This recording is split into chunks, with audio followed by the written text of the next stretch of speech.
and welcome to Spot On. Woo, we had a little difficulties today, but we are rolling now.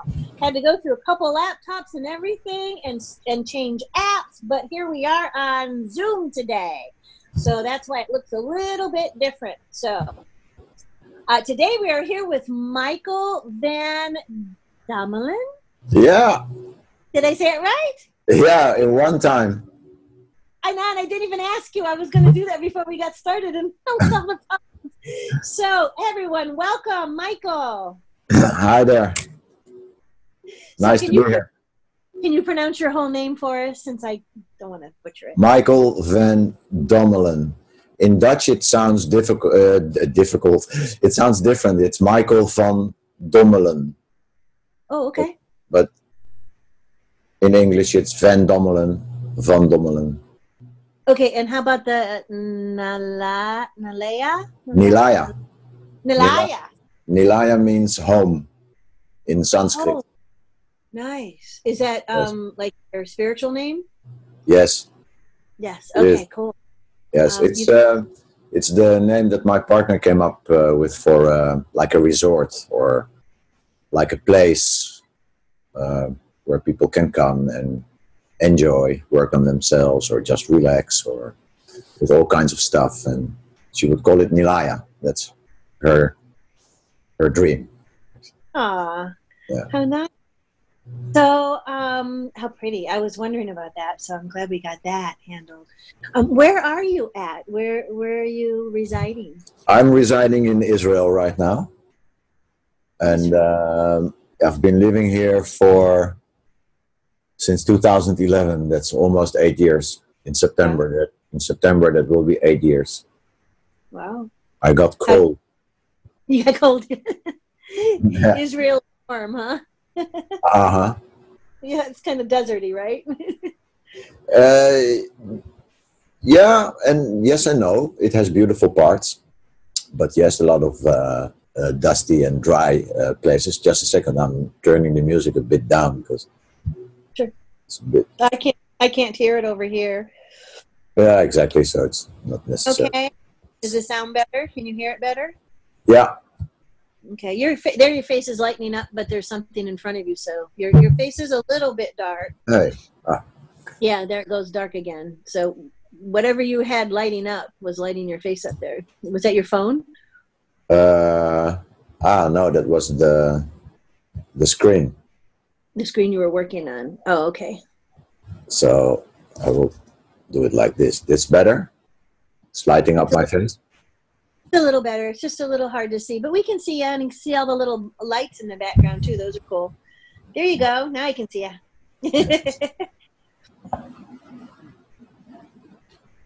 There, that's a little better. That's better. How's that? There's just a shadow. It's a shadow. So wherever the light's coming from the other room, when you lean forward, you can see it. But you're okay. That's a little better. Yes. Okay. So someone was knocking. Okay. So okay, that's good. That's good. I want you to be comfortable, and we can see you. Good. Okay. So let's start here. Where would you like to start? This is all about you, Michael. We're going to learn about any of your backstory that you want to tell. And then we're going to promote you, of course. That's the whole point. So everyone can get to meet you and understand all the different things that you can do and what you're doing on your mission.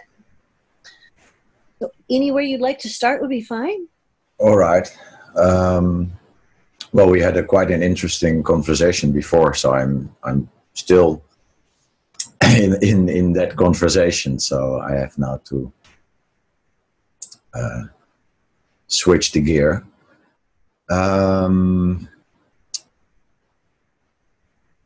Let's see, where shall I start? Maybe when you first had any feelings of your abilities, have you had them all your life? Yeah, but I didn't know. Actually, I found out later that I did. But as a little kid, I could see what is happening today.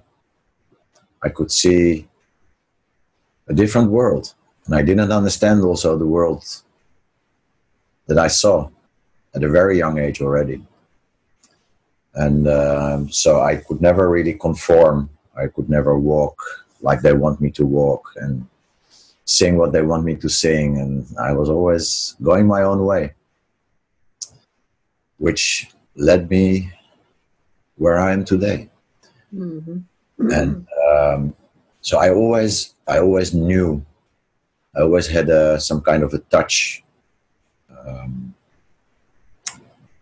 which was comforting people, which was healing people. I thought in that time that I was healing people, but actually I'm just holding space for people to experience something beautiful. And I want to speak about an experience that I had 2-3 years ago, something like this, two years ago, with a tiny little boy, 1.5, and he was born with his skull closed, so they had to operate it and open it. Otherwise, the brain could not grow. So he had a surgery at a real young age, quite quick after the birth. And then he started to have like a chronic asthma and slime coming out of the noses, like all his sinuses. He was red and tearing and out of his nose. And when he was sleeping, he would breathe like almost, you want to like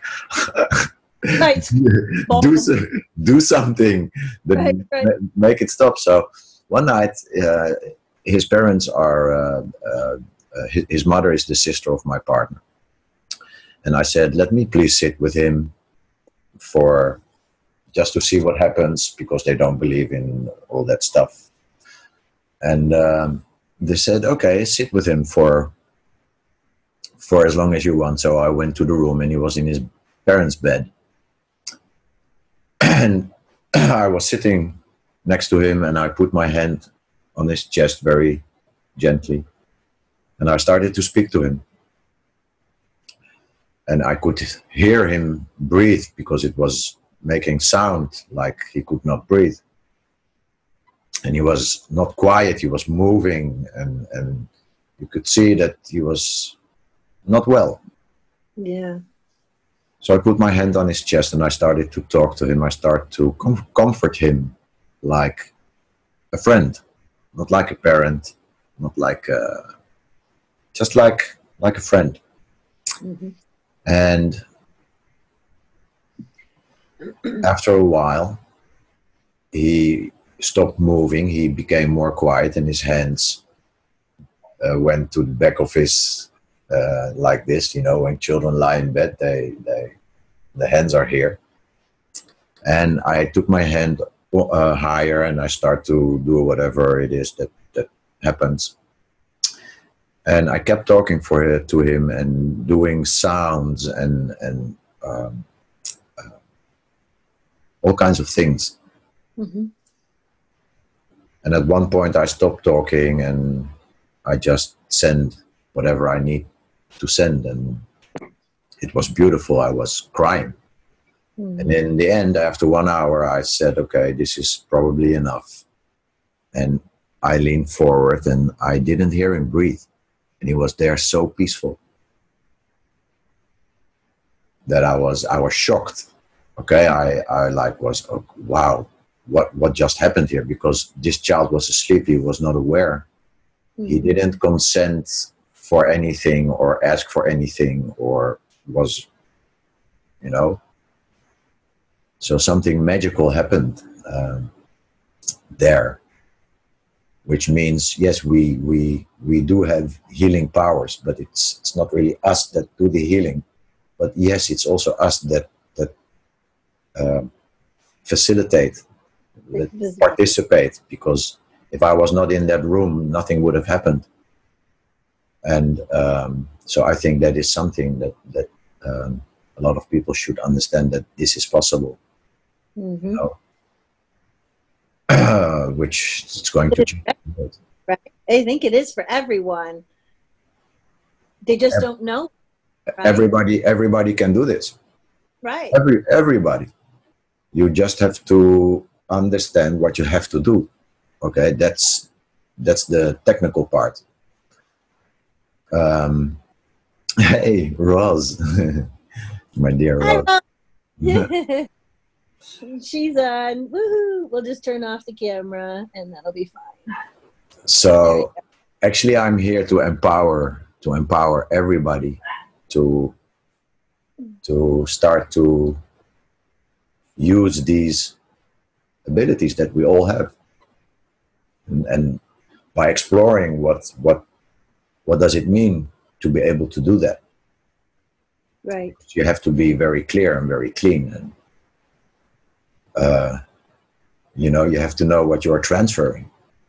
Right. You cannot come from any fear or 3D based or 4D based old paradigm way of healing. Wow, there's the confirmation. Right. How about like when also like what you just did, the example of the fact that this was a child, an infant who obviously you know, had to have some major brain, you know, skull surgery. This is a big deal. Okay, so this little one has been through so much trauma that you instantly felt for him. And then when you got next to him, you felt so deep inside your heart that you wanted to help him so much that I swear that deep down in there, you activate something, you open something up, and you touch God. You touch the Creator inside your heart. And when you want so bad to help somebody, it comes up from deep within, and it comes out, and it allows it to, you know, through us as a vehicle to facilitate that love. I do believe we can even do it remotely, depending on how much you believe and faith you have, you know, in that kind of energy. But mostly, and that's why I think everyone can do it, is because you're tapping into your love. And when you tap into your love and you have passion to do something with it, like help somebody, you're empowered. And it's a magic. I mean, you can just, I mean, there's been times that I've done healing that was very focused. Then there was other times that an emergency happened and it had to be bam, just fast, you know? And there are other times that I was just crying the whole time because it was just so deep. And each time I heal, but on a different level. And you're right, you know, we need to be responsible with permission. But with infants, it's a little different. They're too young, you know. With people that can't speak for themselves, or animals that can't talk for themselves, I think they do need others to interject and help because they can't. Yep. But anybody actually could, you know, give permission. You should ask for it, right? But for the little ones, you ask their parents, you ask God, you ask angels for permission, and if they say yes, then usually you're, you know, it's good to go, and you'll be, you know, igniting everyone to join. And so you peacefully helped remove whatever was like going on inside of him when they did the surgery, right? Because while you were talking, I got the impression that when they did the surgery, that something affected his sinuses, right? Came through here, and you did a healing, and it took out something that there was something stuck in there, and it's like it lodged and it came out. That was when you were saying that. I was seeing the visual healing you were doing, yes, which is some of my psychic healing. So imagine this child never slept through the night. He woke up lots of times, and his mother was like, didn't know what to do anymore. And that night he slept through the whole night. They had to wake him in the morning. And he slept in between his parents, and they could never sleep because he was, you know, moving and waking up and coughing, and he didn't wake up. They had to wake him up in the morning. Just to make sure he was okay. It's because he was so tired from not sleeping for so long.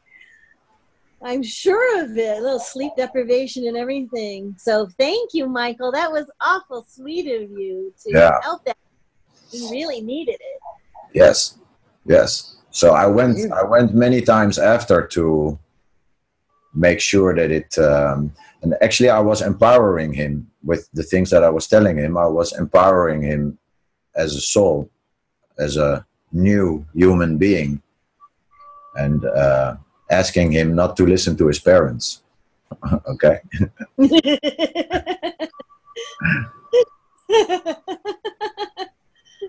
And then because when we're little, we think they're all in, you know, all the be all, right? When sometimes some children do need permission to say it's okay to be different, and if your heart tells you to do something, you should listen to your heart more than anybody else.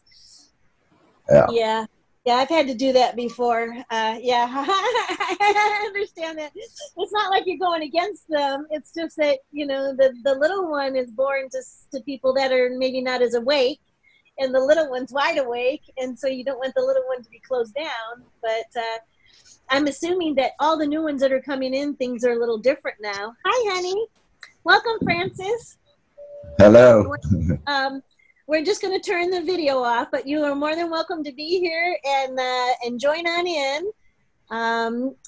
Let's see. Let's turn this one. There we go. Oh, she just decided to leave. Yeah, sometimes people don't even know that, you know, their video is going to be on when they come in and realize they're jumping into a recording. That's the thing about Zoom, you know, is that people can come in and so that's going to be the next thing too, that we can talk about, is that anyone that I've interviewed is invited and welcome to our angel panel. So I'm creating this board of angels, of people that I've interviewed, that we're going to be doing something on Zoom like this. We'll all get together in a Zoom meeting and talk together maybe once a month about just some things that are, you know, going on right now. Everybody's an angel and a channeler, so everyone's channeling information all the time. So I thought, why not get together once a month, you know, and talk amongst us and record it, and then allow that for everyone, kind of like a summit, you know, kind of like a big gathering. But I didn't have enough before to do that. Now that I've had enough people that I've interviewed, it's almost like 10 people now that I have enough to do that with. Mm-hmm. So you are definitely invited to join that as well. Cool. That would be awesome. Yay. I will. That's the new coming out. Okay, so back to you now. The healing episode, how long ago was that? That's like 2 years ago. 2 years ago. Yeah, 2 years ago. 2 years ago, I started to discover that really magic can happen. Really magic, like stuff you will not believe. And that was that was the, you know, like the button on. The like, catalyst. Holy shit! But only recently I started to realize how epic that was, because of really what happened there. Because of the, you know, it's a child, 1.5. He was asleep. Right. Exactly. You know, that is very good news for a lot of parents, because I then had an idea to make children meditation, to have sound files or videos playing when they're sleeping, with beautiful affirmations, with bedtime stories that will be about them and about how amazing they are, and you know, instead That's of, awesome. yeah, that's a great idea, and so many mothers and parents are going to love that, because we're doing that now, right? I mean, anyone who's really into their practice and their rituals are listening to, you know, affirmations instead of watching TV. We're all listening to it, because we have all these wonderful binaural beats and everything now. Why shouldn't the children? And I would assume there's some things but you know, I'm sure that's a wide open area, and it's really it's really needed, because if you can start the children on a practice at a young age, and they're only hearing good self-supporting, you know, type of information, even if others say something negative, they'll be reprogrammed every night or every morning with their, you know, with what they're listening to. And it can be subliminal even, you know, it doesn't have to be even audible for them, or it's or music, right? Yeah, music, chanting, light language. So I'm going to make all kinds of audios or videos, actually, which will have everything inside. My voice, light language, graphics. Well, that's awesome. Sound, I love it. sound and light technology alchemy. Right. Maybe you should make it generic enough so that if the adults or the parents want to listen to it too, it'll be good for them too. There will be generic for sure, and those will be free, and there will be personal ones, and that will not be for free. Okay, cool. You got that covered. That's good. Yeah. Good. I really want to give. So sweet. Yes. I love that idea. Oh boy, I love that idea. Because, you know, I mean, if we could get them when they're young, we could solve a lot of issues that a lot of adults are having to deal with right now, because it's like hindsight, right? Mm-hmm. Right? It's like knowing that, okay, let's start them when they're young on a very positive, self-empowering journey, so that by the time they're empowered, all the others that, you know, that try to mess with them, it won't, you know, affect them anymore, because they'll be so empowered. Hi, Jean Paul. Welcome, honey. Hello. We're going to turn the camera off, but you are more than welcome to stay here. Absolutely. There we go. Okay, so John, that's I'm so glad he joined too. So I just had an interview with him too, and he's going to be on the board. And if we want to talk, we'll turn your video back on, John.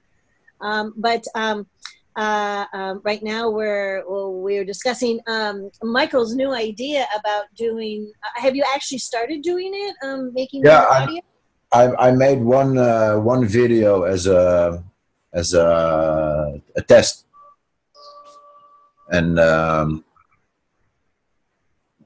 so it's actually kind of ready to go. Okay, so well then that's very good. Because I really want you to get that done. And I'm drawing like a crazy light language suddenly, and I've been activated all over the place with through beautiful people like Rosalind, who is a part of she's here in the broadcast. She is amazing. You have to talk to her as well, because wow, this lady is going to open something up in you that such grace. Well, we can do that. We can. Jean Paul's here and Rosalind, so we can open it back up and talk to them definitely. When we're you know done with your interview, we'll open that up and we'll talk to everyone and let them ask you questions too. Mm-hmm. And you do know Yukia too, right? Yes. Yeah. So she's my mentor, one of my two mentors, and she has agreed to do an interview. So she's going to be doing hers on March 4th. And she has several light languages too. So I'm learning about that through her and the tonals. My best friend Gemma is, you know, she's getting her light language and her tonals coming through. So I referred her over to Yukia, and now she's feeling, you know, she's all excited, because when the light language starts coming through, not everybody understands what it is or actually what you're saying. And sometimes you need interpreters for it to help you explain it all. And Yukia is just awesome. So can't wait to bring everyone in for to meet her on that. And that's why I thought, wow, this is perfect timing that I get to have you first, Michael, and then I'm going to have you, Yukia, right after, because, you know, and then Gemma, she was doing her tone. So I didn't really understand a whole lot of that. But now I've got like 3 people. So that's really cool. And I've been feeling things coming out of me, and I'm wondering, you know, am I going to do something like that? But I know that we're all going to do things, right? And it's just like, we're all different. So you never know what's going to come out of you. Exactly. Exactly. Tomorrow it can be something else. So I'm just going along with whatever comes. And but I have to tell you, these sounds are in me since forever. Oh, yes. I need to dance also. I need to move. I need to, you know. Yes. Yes. It's a rhythm of life, you know. When you get in the flow of the life rhythm, you're always like, you know, and I'm a Sufi, so I'm always ready to start, you know, swirling everywhere, you know. But yeah, you start feeling it, and it starts happening, and you start upgrading and evolving, and you get life start coming about. I feel like I'm gonna start levitating. Oh, but back to you. Yes, the everybody that does light language and tones and stuff have all said that it was there since the beginning. It's always been there, and it's just now, you know, able to come out. So it's not something that just whoop, and it's one day you're doing it. Maybe you're able to finally do it, but it's something that's been in you and you felt it all your life. So at this point, I haven't felt anything like that. So I don't know if that's going to happen with me, because that's what everyone's saying, right? Is that they've been doing it. And that's what happens. Like, I walked in at 4, but I've been awake and I see things, and things change, you know. Even as you grow, you know, your perceptions do too. So, I forgot what I was going to go with that. A little brain fart right there. So maybe I'm just not supposed to say that. Oh, I know what it was.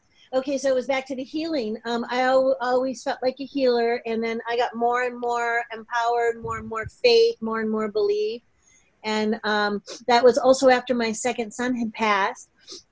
So when he integrated into me, after I became a Reiki master, I actually started doing psychic surgery. I could actually go in. So the healing levels continue to increase and upgrade. Depending on the guides that you use and the help that you use, depending on how you feel and how you believe, and that faith. The faith is the basis of everything, right?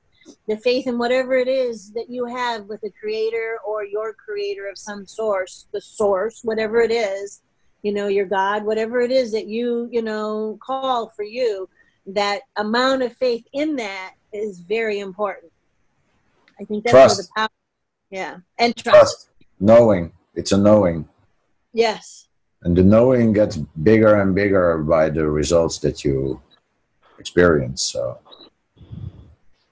it's not even about trust anymore or faith. It's just something that you see it happen again and again, and it gets bigger and bigger, and it's like, okay, something is happening here. You know? Right. It is a knowing. It is so ingrained in you. You know you can do it. I mean, that's why I feel like I have to be a psychic, because I have to do this. I know that my intuition is almost 100% correct all the time, and that's not ego.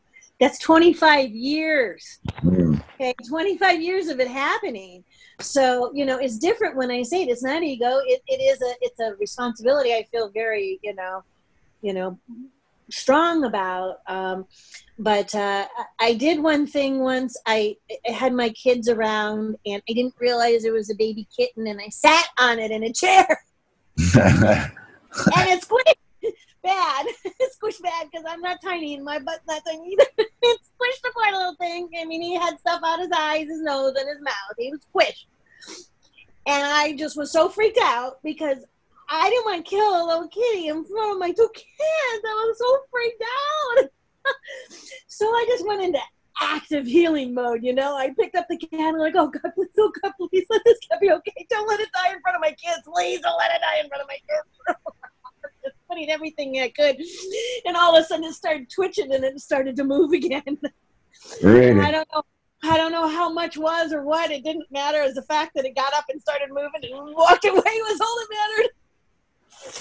Oh, I was like, oh my goodness! Of all the healings that I did, that was one of them that was pretty out there, because it was right. You know, it was so quick. You know, it happened so spontaneously, and it was so you know, it was so deep. Like I said, when you go deep into your heart, because you have such a feeling for something, that you really can muster up and pull up some real deep power out, you know, for healing power.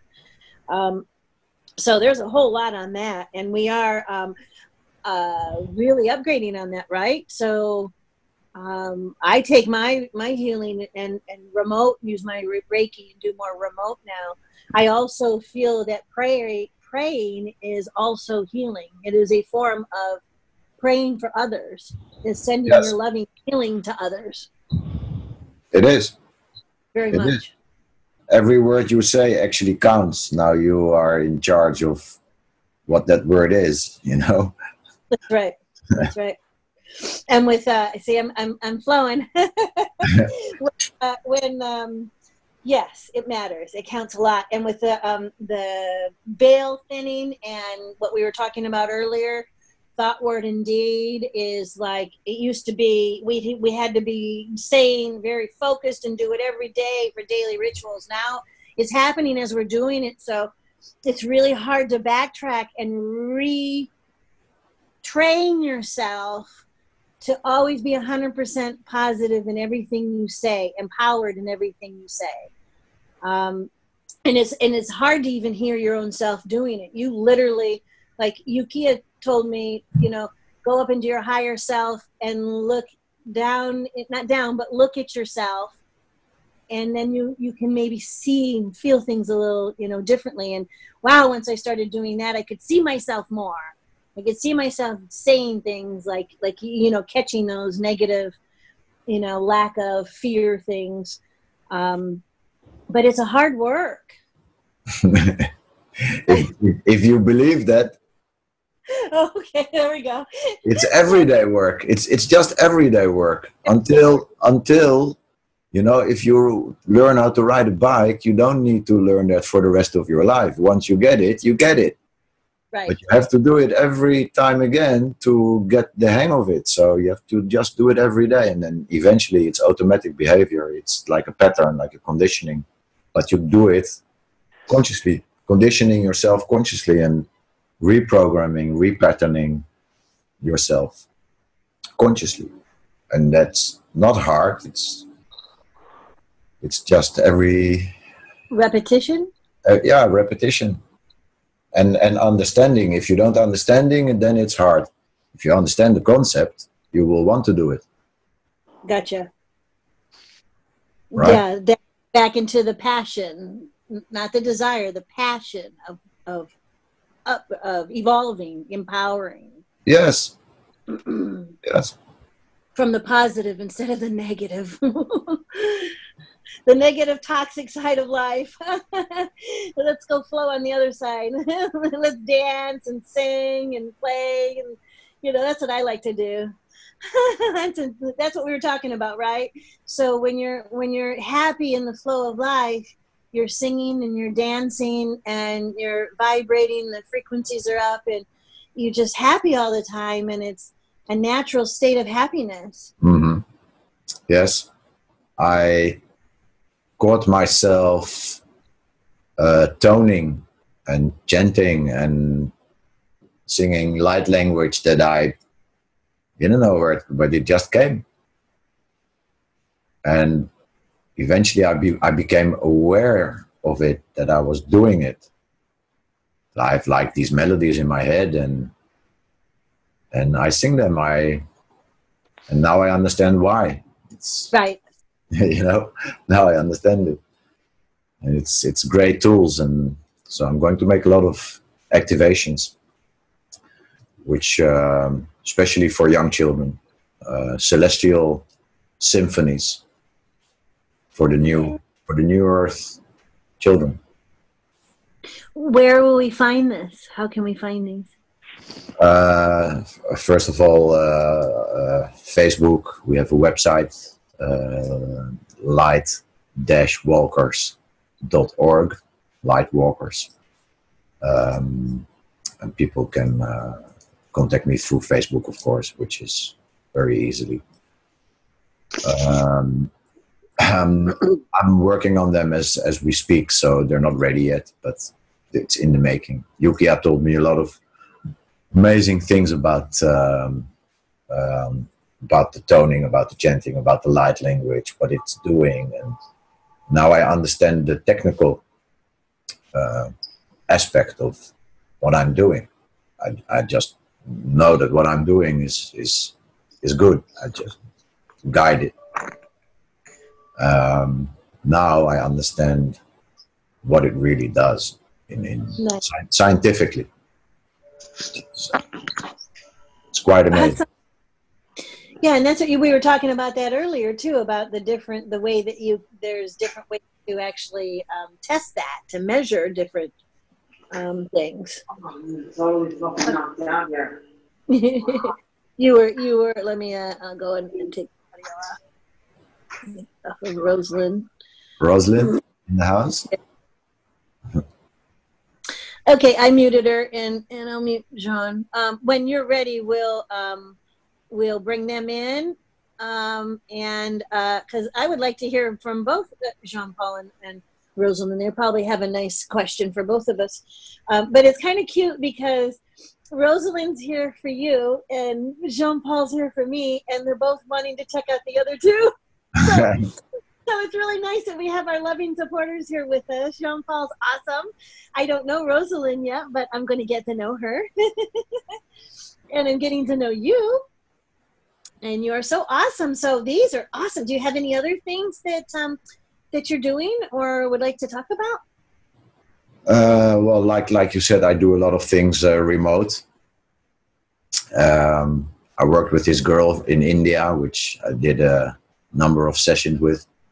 And she could really feel me, and she was. Her mother would write to me what she said after a session, and it's amazing.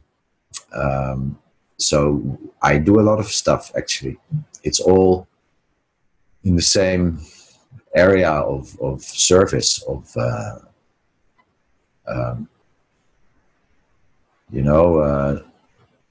showing the way out. Because everything is consciousness, everything is energy, vibration, frequency. So what I do is sound and light technology, alchemy. Right, alchemy. Alchemy. Which is quite interesting, quite expanding. It started with energy healing, just touching people and then not touching people, and that's where it all started. And I didn't know what I was doing in the beginning. In 2011 I came to Israel, and I knew that I was not going to do telemarketing any longer, or DJing didn't interest me, music making didn't really do it for me anymore. So and this channeler told me that he saw me doing stuff that I didn't want to hear, but had to do with healing, with sounds not from here, techniques not from here. He said, "You're not from here, and your music is not from here, and you're going to use sounds and music of the spheres," he was talking about. And I didn't know what he was talking about, but I said, okay, I take that. And I went home, and I still hoped inside that I would still be a DJ making house music tracks and, in the house scene. But then a few months later, I was shifting out of it, and I suddenly start to see my way in dreams and in synchronicities, and Suddenly I knew it. It was 2011 in, let's say, June, around my birthday.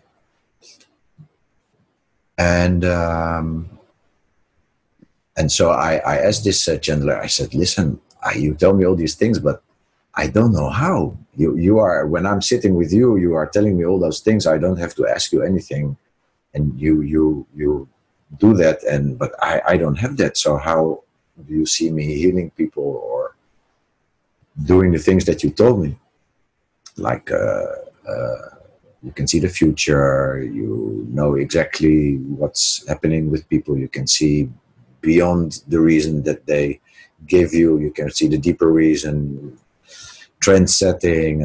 He told me a lot of stuff. So I said, how? I don't know how. He said, you will know. Yeah, natural. It's just natural, organic. Yeah, you just have to start. But that didn't still give me an answer. Like, okay, come on, you have to do better than that. What do I need to do? Do I need to study something? Or no, you will know. Just start to do what you feel. You're just natural. Let it happen. So I said, okay. So all right. So that's what I started to do. And in 2011, I met this woman. She lives in Israel. And we became friends and we fell in love through Skype. And she told me, please come to Israel for a holiday and maybe you will stay, maybe if you like it. So I said, you know what, I'm coming. I came and I stayed and I didn't go. And she was telling everybody that I'm the greatest healer and the greatest DJ and stuff. And I was like, okay. Live up to it now. But it was kind of funny. And so there was once this rabbi that came into her house, and this rabbi was some kind of spiritual guy also. And they were talking, and suddenly he come towards me and he put his hand on my forehead, and then he jumped backwards like, wow, like, and I was sitting there like, what the fuck, where am I, what is happening here?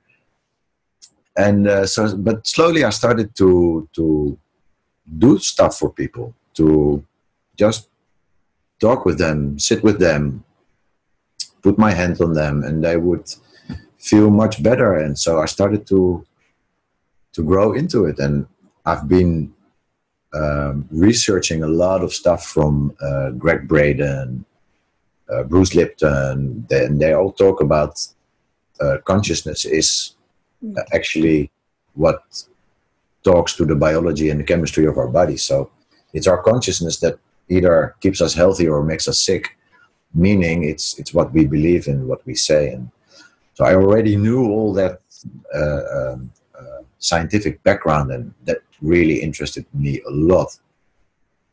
So I thought I would be like a NLP kind of coach to get you back on track, because the secret I saw 3 times the day that I saw it for the first time.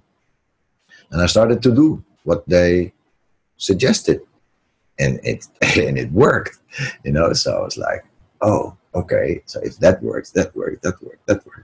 So you start to get excited by what is happening, right, by what you see, and then there is no way back actually from that background.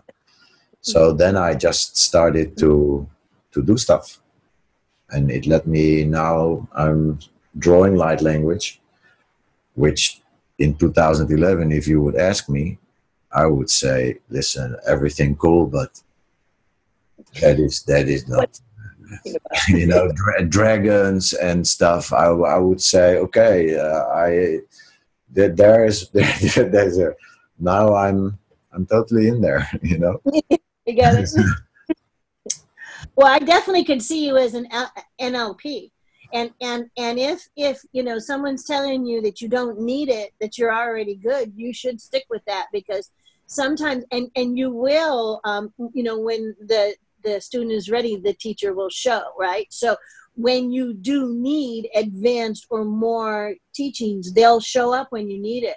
But I'm totally, because I've been in the chiropractic field most of my life, so I've seen a lot of neural linguistics going on, and it's just, if you really resonate with it and you know you can do it, you just do it, because I am doing it. I use it in all my sessions with people, because first you go to their consciousness, because if you don't talk to that,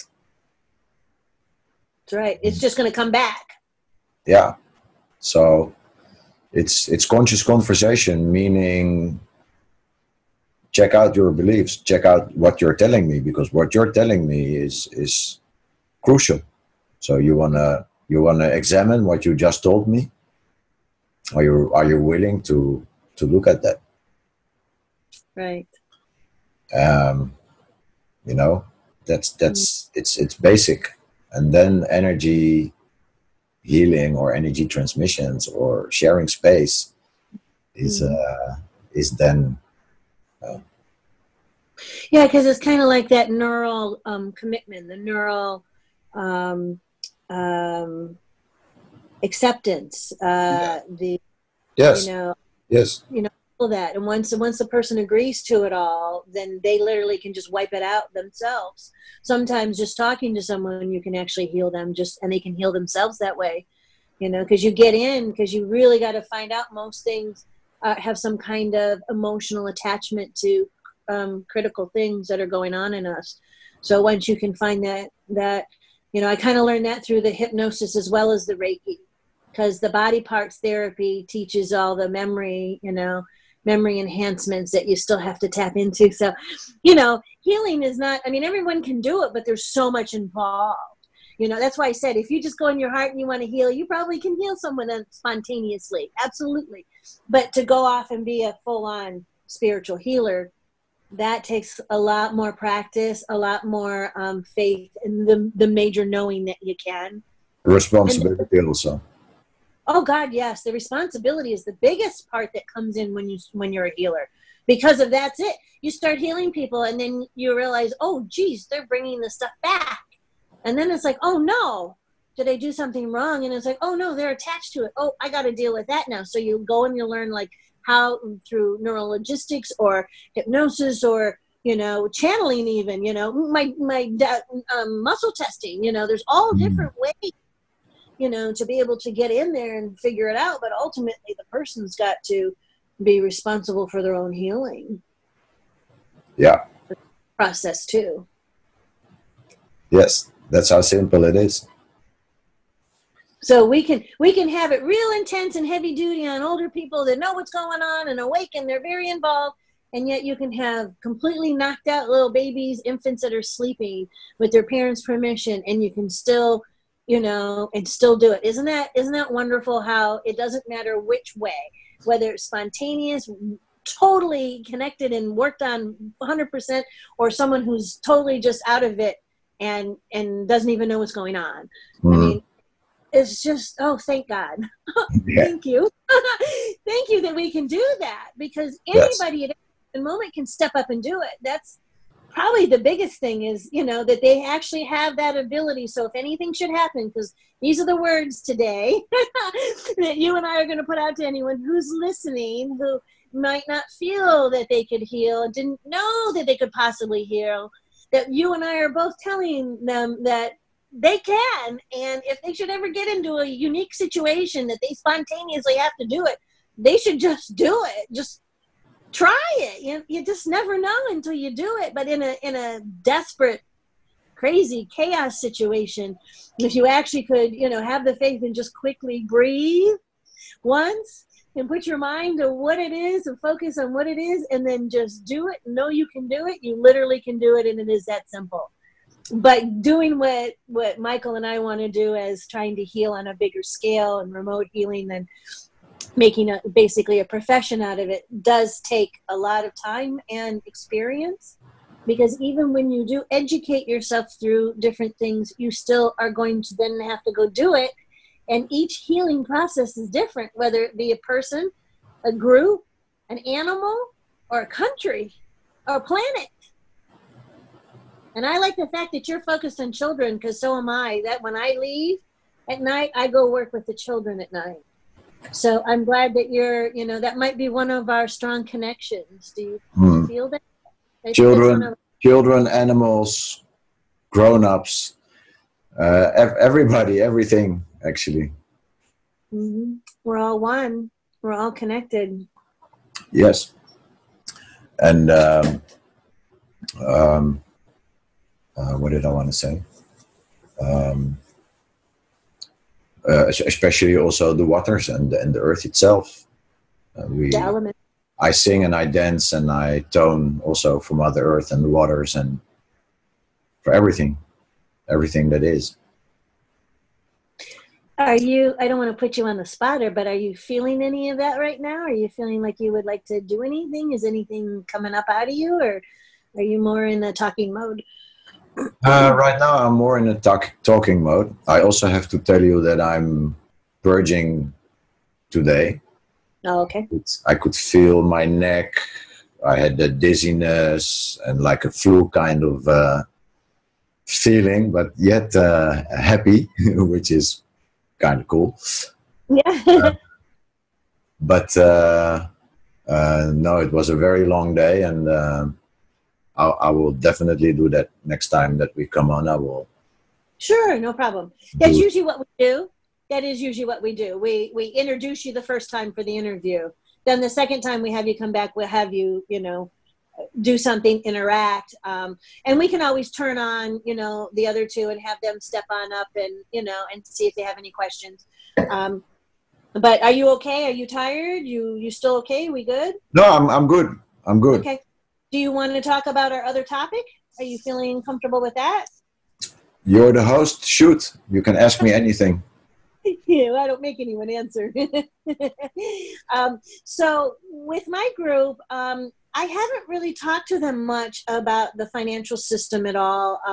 We've been getting bits and pieces here and there from different things that we've been hearing people say, but I haven't really talked to any one specific person that knows much about it. So I was hoping you could enlighten the group just as like an introductory level to what's going on with the monies and what everyone's talking about.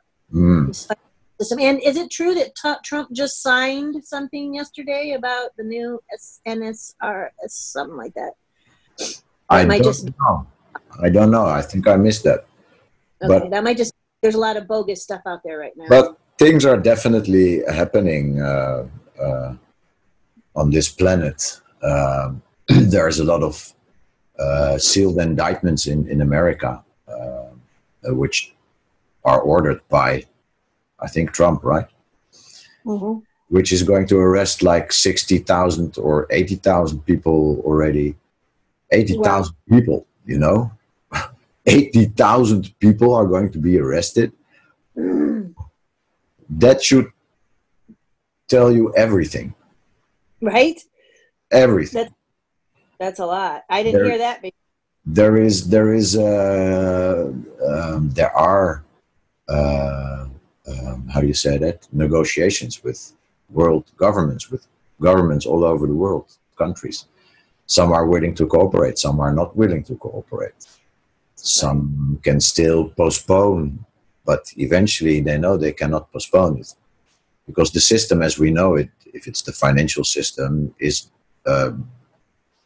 bound to collapse because it's built on debt.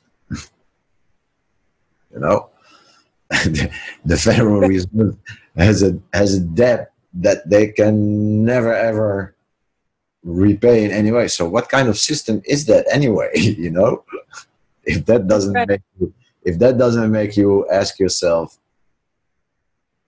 how is that possible? They call that the economic model, economic system. It's not very economic. It's very wasteful. So a lot of things are going to change because a lot of good people behind the scenes are working on this for many, many years already. And they're changing stuff from inside out. They're not fighting the system. They're changing it from the inside out.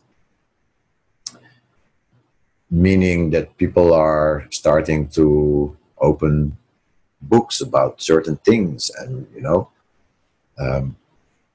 that is like a snowball that is rolling. So everything is going to change very, very rapidly within the next 10 years. Because how it is right now, it's unsustainable. So only that knowledge that it's unsustainable should already indicate where it's going and how fast and when, and that's not really important. Actually, the only thing important is that we see it and that's the timeline that we choose, because we can choose any timeline that we want. We are free. We have free choice. So we can either think in doom and everything is going to end and it always happened like that and it will never change and or you can be on the other side of the coin, where things are different. So right. you will create your own Earth, parallel Earth reality, and there are many. And now it's still like all together, but eventually it's going to separate itself. And all those that are thinking in doom and apocalypse, and they will have their reality, and we will have our reality with free energy, sovereignty, all kinds of good stuff. You know, only the good stuff remains. So, right. So that means that there will be no more tax, no more banking as we know it, no more government. It will be decentralized. Everything. It's like Bitcoin, for example, is very clear sign that it's going to open system where everybody can see everybody, and and that's okay, because nobody has to hide anything. Because, you know, if I want to transfer money to you, then I don't care if my neighbor knows it, or he can see that I did something illegal. Well, that's cool. Everybody can see that I did something. So, you know, open system it's like pure dialogue, open truth, instead of. So the quantum financial system will be something that replaces the system as we know it until we don't need money anymore. But there will be a transition, which in my you know, what I visualize, the timeline that I am on is like, it's going to be a smooth transition, because nobody wants a chaotic transition, right? I mean, why to rush things, and why? Let's just have an easy transition, everybody. And there will be shock and there will be awe, but in a level that is acceptable. So ultimately, we're going to a place of no money. That's really what we're really focusing on going to, is the fact that we're a place where we don't need money, that we are doing fair energy exchanges with everyone. Yes. Yes. Above. Yes. Like you everybody will have some kind of device which can give points. You know, you did me a reading and I like it, and I'm going to give you 5 points. Wow, that's fucking cool. Thank you. 5 points. You know, and so you will be compensated for what you give. Actually, what you give is going to get you also. So I think that's a good system. Yeah. That'd be great, because, you know, if I could catch up on all my past good doings and get points for it, we'd be all good now. Yeah, and like a monthly basic income for everybody, which means that you can actually go do something that you love. If you love to help old people, or if you love to, I don't know, help somebody build a house, or it doesn't matter. It doesn't matter. Yeah, bring all the animals in, the strays. Take care of the strays. Yes. And actually, the more you do and give, the more you receive. It's awesome.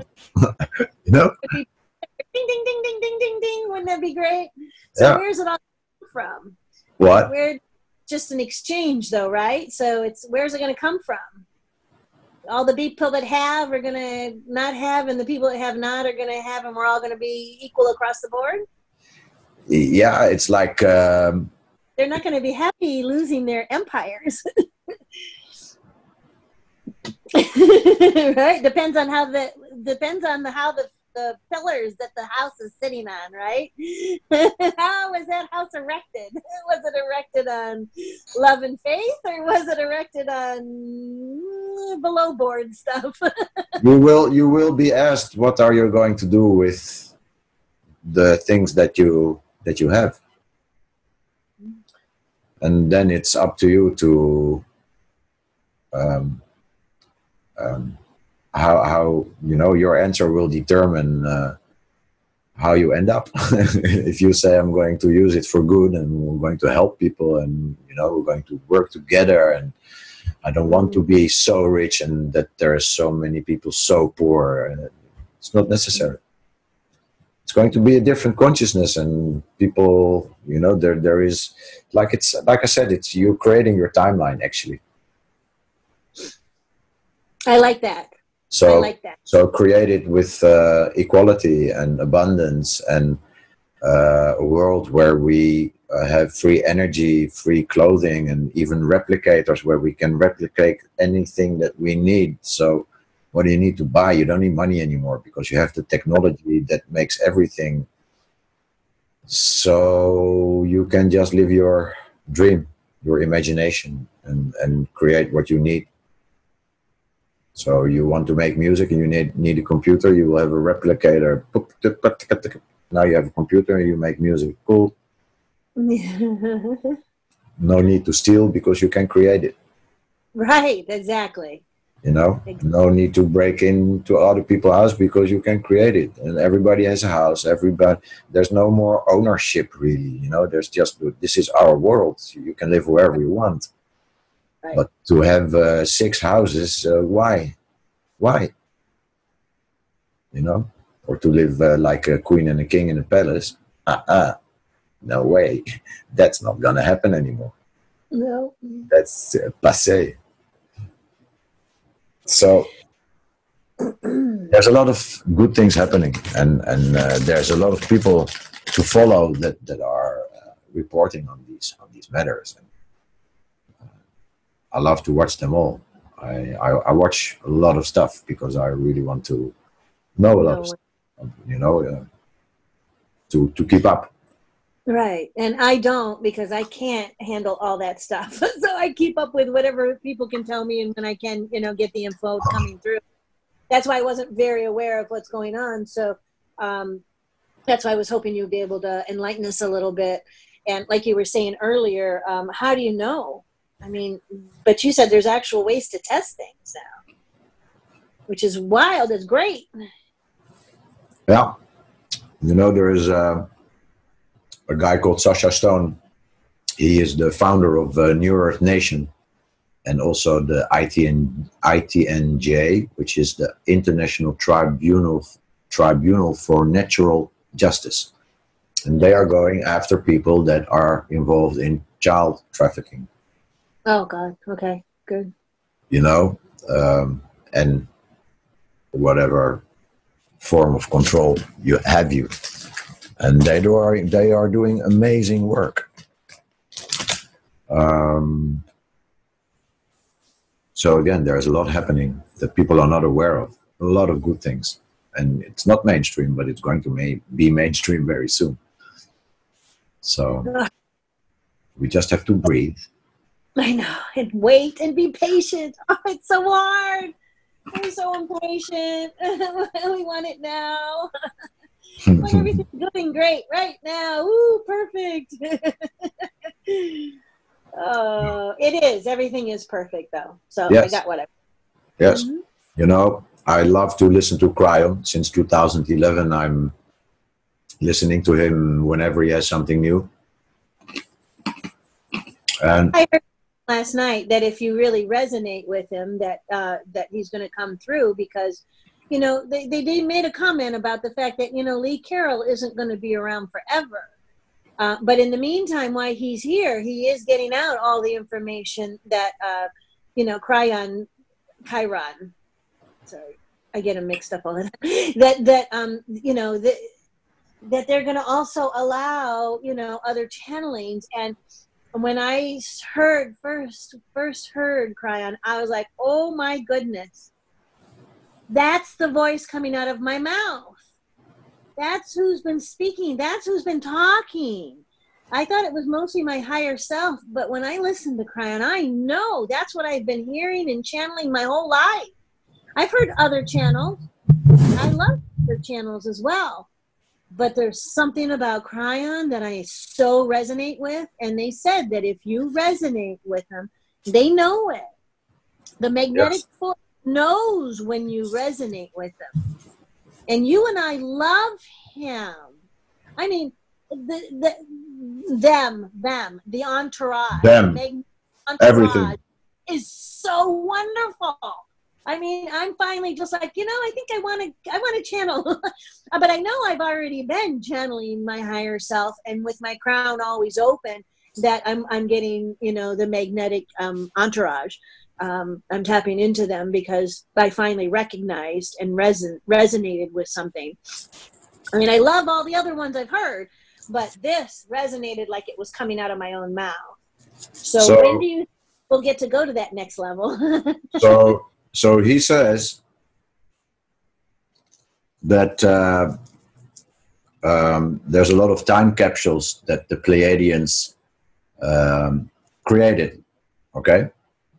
And they are opening now since 2012, since we crossed the marker.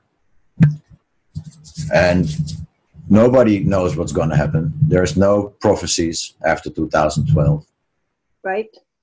And he says, actually, do you allow it to be more amazing than you can imagine? Are you willing to expect the unexpected, because you just don't know what is going to happen, which is it's strong, because that's where we're heading. And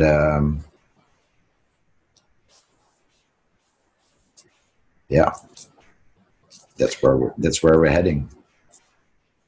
Well, right now we're just going to have, we can always go to Lee Carroll, but I have a feeling we're going to start seeing more and more people channeling Chiron now. Yes, I have a feeling that I've been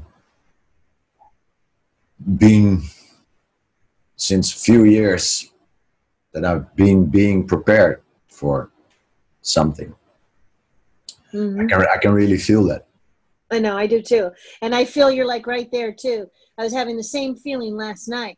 So I felt, and I feel like it right now, like you and I, we could have been right there with Lee Carroll at the same time. We just weren't quite ready yet. You know what I mean? We just weren't, we were doing our own thing, doing it our own way. And now we're getting more ready for it. But it's in there. I mean, I can say on that one, it's been in there all my life. The Chiron's been in there. I know that for sure. So that one I can say. Yes. I was listening to him a few times with my partner, and we would be lying in bed and he would say something and I would stop it and I would say, wow, what the fuck? I just said this today, like, right. Yeah, no, everything is coinciding with each other. Oh yeah. Right. And it's really cool that you can listen to them 3 times and you'll have different epiphanies at different times. And the epiphany you had the one time before, when you hear it again, you almost don't even hear it. It's like you go right past it and it's like, wow, how come the first time it affected me and I listened to it the second time, I didn't even notice it. I mean, it's almost didn't even hear the words the second time. Breezed right past it, and then you hear something else. It's like you can listen to stuff over and over and over again and resonate with different things each time because of your mood, your emotions, whatever, Yes. level. Yes. And that's way cool. Yes. It is. It is. I'm going to open this up and look, they're both still there. Do you think we should in? It's almost 3, so we've been doing pretty good here. Let's see if you guys can hear. We're going to turn you on.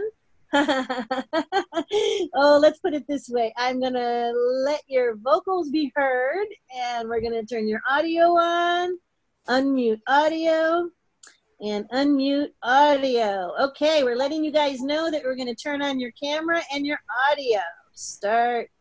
Ask to start the video. Wait a minute. Did the recording go off? Okay, and stop. Okay, his is on. There we go. I just don't see the recording button anymore. So, oh, there it is. Okay, we got it. All right, we're still recording. Yay. And Rosalind, let's bring in Rosalind. Start the video. Okay. Rosalind, hopefully you're ready. We won't surprise her. How you doing, Jean-Paul? I'm good. How are you? I've been listening ever so quietly. Oh, I know, and you were very, very quiet because I ended up turning it off. Is there only 3? Oh, maybe she's just got hers turned off. She doesn't want to. Yes. We'll try one more time. Start the video. Okay. Well, just leave her alone, Rosalind. You probably just don't want to be on. That's fine. If you want to, you can turn it on or talk because I got your audio on. So, Jean-Paul, I can barely see you. You're kind of... Here, I know. It's like, here, how's that? Is that better? Yep, that's better. Oh, okay. How's that? How's that better? There we go. Jean-Paul's an alchemist as well, Michael. Do you guys know each other? No, not yet. Hey, well, Jean-Paul, Bapiste, meet Michael van Dammelen. Oh, hi, Michael. Yeah, I've been. I like that. I like the the light language and stuff. There's lots of stuff that you mentioned. Yeah, yes, there's a collective going on. Of course, there's a collective. We're doing it lots of different ways, right? We have lots of different. What do you call it? Oh my God! I was thinking about this like 2 seconds ago. Thinking. What do you call that? Belief systems. That's it. Belief systems. Yes. Right? Yeah.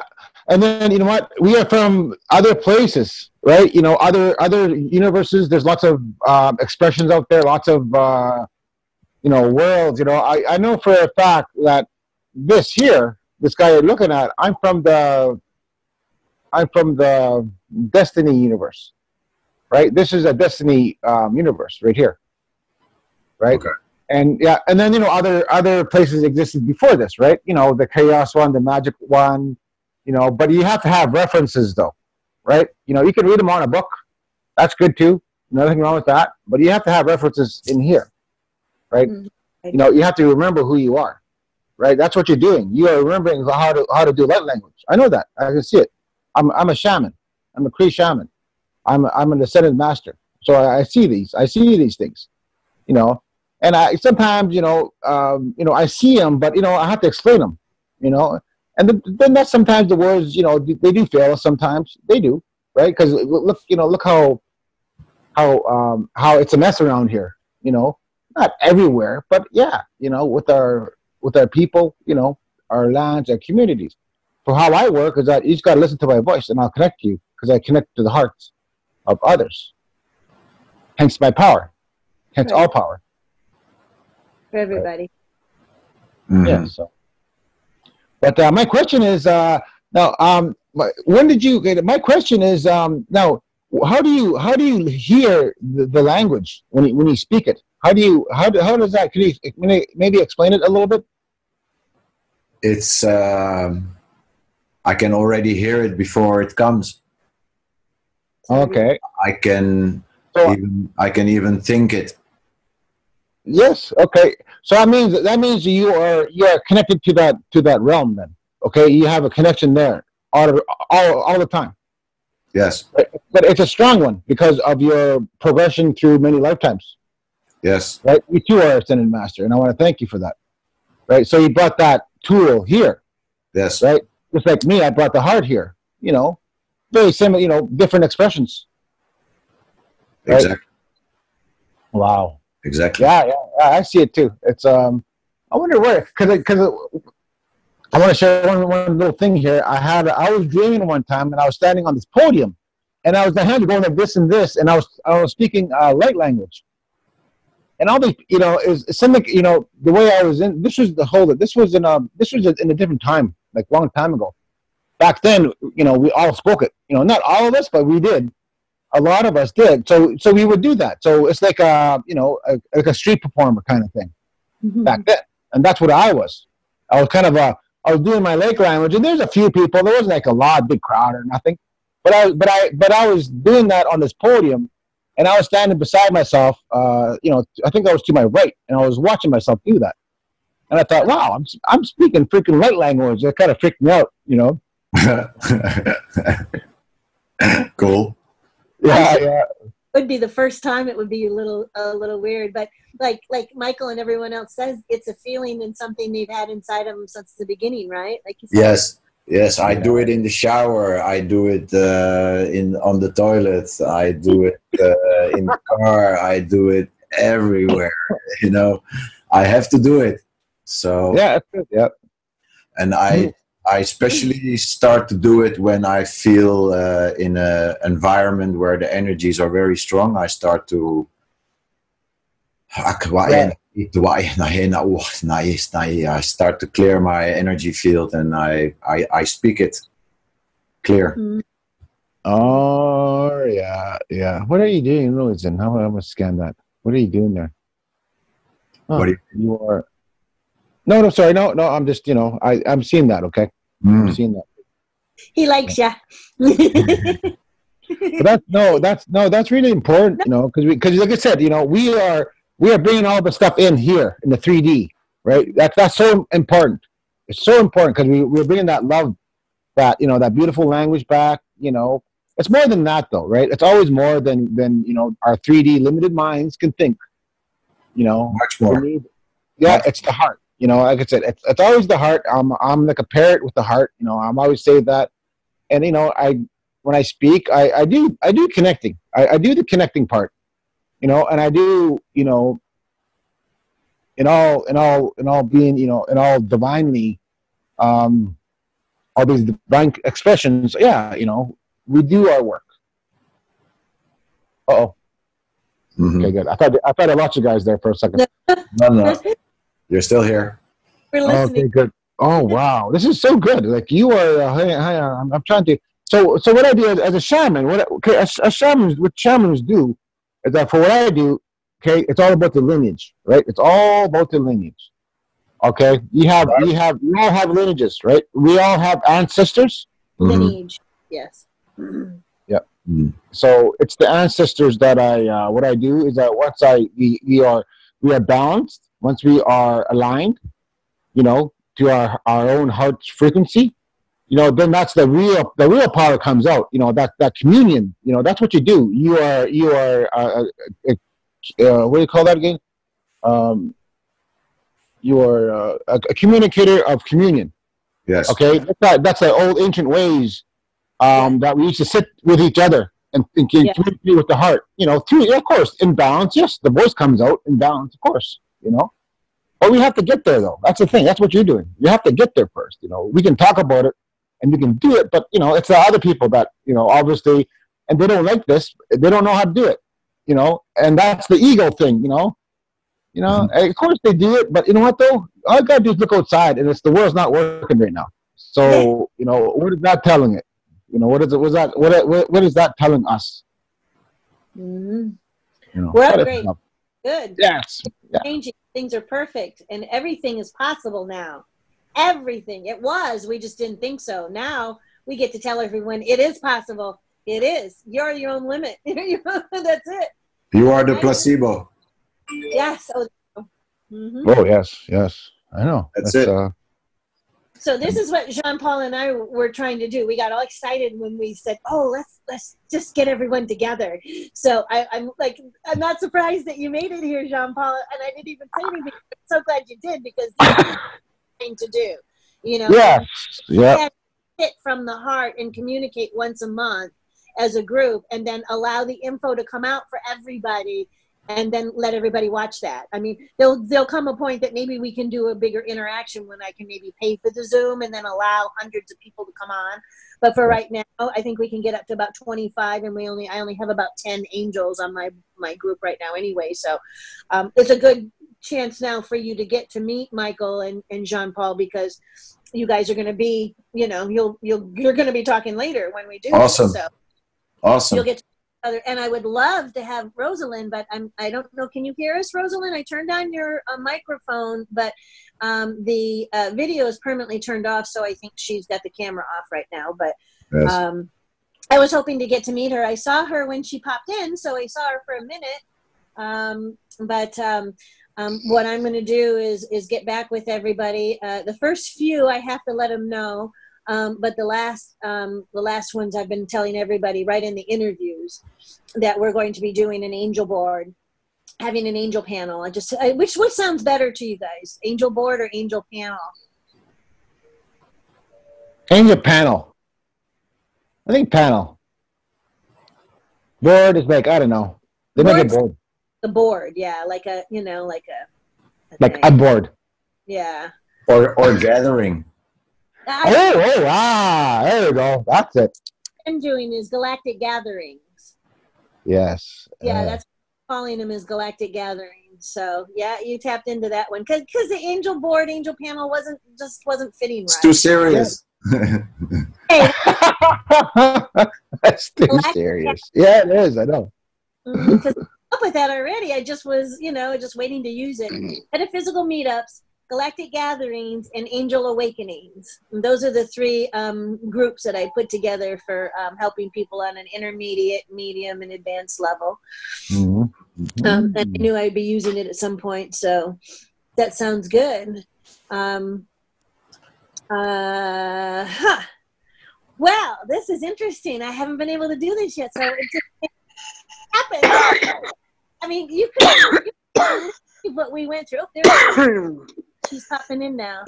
Oh, she's coming on? She's trying to do something. I am. You're doing something. You're in. We can hear you. We just can't see you. Can you turn her on? I tried. Oh, yeah. No, baby. There she is. I turned her on. Woo!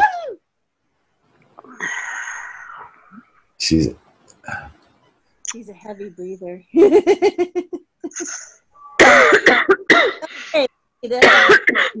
Can't get you to start the video for some reason. I got your audio. I could make you the host. Let's see. Start, rename, remove. No, start video. It's the only thing I can do. So I can't see you for some reason, but we can hear you, Rosalind. If you have a question or like to say anything. Hi, Rose. Hello. Hey there. Hey there. You can hear me? Yes. We can. Wonderful.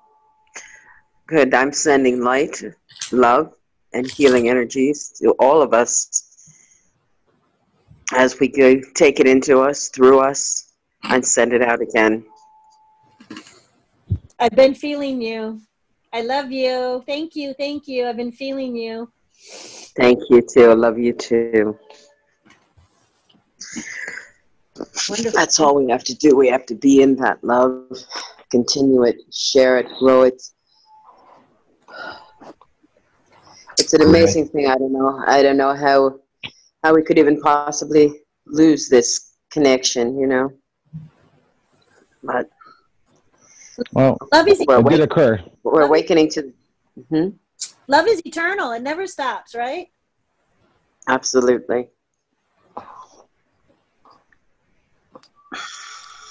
Go ahead, Rosalind. You have the floor. Yeah, I'm also resonating with Michael there in the ascension experience of symptomization. Yeah. But there's no more victimization. We have symptomization now. Symptomization. Are you symptomized? Create your own new world. Create your own new, way ready to describe what's happening. We could make a series. We could make a, you know, the Simpsons. Can call it Simpsons. The symptoms. The symptoms. That's brilliant. About their ascension. How hilarious would that be? And they're all running around laughing, angry. And they're all loving each other. Oh, what are you doing? Oh, I just came to love you today. What are you doing? Get off me. I'm just giving you a hug. I'm here. Hi. A little porcupiney, but I'm here. Yeah. Desert here. We like, I'm not going to say that. Oh. Well, welcome everyone. This is nice. You're okay, Michael, right? We're good, right? Okay. Yeah, because it was really strange when we started. I had to go through 2 laptops and my iPad. And it was like, I couldn't, I mean, for an hour, nothing would work. The audio wouldn't work. The cameras wouldn't work. The computers wouldn't work. And I just like, I got so frustrated. I said, all right, I guess maybe it's just everything's blocking, because it was one of those things that it wasn't normal blockage. So Michael and I just said, you know, let's just start talking. So we just started talking. And all of a sudden I'm like, oh, Zoom. Oh, God, I forgot about Zoom. We can try Zoom, you know. So we turned it on and all of a sudden it worked. So what do you think, Michael? Do you think it was because we were supposed to turn on Zoom and we were supposed to also have Jean-Paul and Rosalind in today? Because what happened if we were on Be Live? You guys would have been you would have been probably in the chat room. You probably would have still come to see us. But you know, I don't even go there anymore. What could have been, would have been. This is how it should be. That's It's all good. Yeah. It's all good. That's that natural healer in you, that natural flow. You know, we just flow with the flow. Yeah. You know, today I was really feeling the symptoms, and we were in the city. My lovely partner and me. We had one night in a hotel, and yesterday, and I felt already like I don't feel so good, but we were happy and we were excited, and we were going to the hotel and good mood, but yet inside you feel like, you know, walking to the cafe was already too much to have a drink and to eat something. And so we come back to the hotel. Listen, I cannot do sex. You know, it's not possible today. So, you know, one night we're out in a hotel. We you know, arrange everything, and it's not happening because of the symptoms. But with a joy, with a good feeling, which is kind of amazing. That's good. That's good. Yeah. And it's moving over, right? Because as we have our symptoms, it moves all over. Mine started in my head, and I've been having a lot of heart, you know, maneuvers. That's one of my strong chakras too, and I've been wanting to reopen it more, and I've been having lots of heart, you know, pains and in my shoulders and stuff. And when you start having heart pains, it's a little scary, you know. You don't know if it's a symptom or something else, but I'm pretty sure everything's symptoms now. So I just got my mind thinking everything's a symptom. Oh, something else is upgrading. Ooh, bring it on, you know. So I'm okay if these symptoms, I don't want major illnesses, but symptoms are okay because we're upgrading, right? I mean, it's all part of the process. But it's scary when it's your heart. If you have many symptoms, it cannot be one thing, right? Right. So it's like something going on here. Well, are you guys noticing a big pickup on, I know this is like totally just off the wall here, but that just came flying in, of more twins coming together? Do you think that because we're all opening and upgrading that we're, you know, starting to come together on bigger units now? Yes, tribes are gathering. So if that's a couple or not a couple, it doesn't really matter. People are finding each other. So that's going to create all kinds of relationships. Yeah, and it's more family, yeah. Yeah. Okay. Like I said, creating your timelines, you know, so you will end up eventually in 10 years with only people that are speaking your language. John Paul.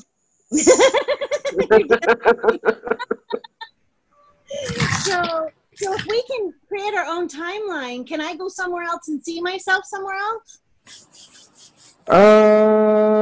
Hang on. Okay, so first of all, where are these timelines? Where are these realities? Where are they? Well, I know we can see them on the.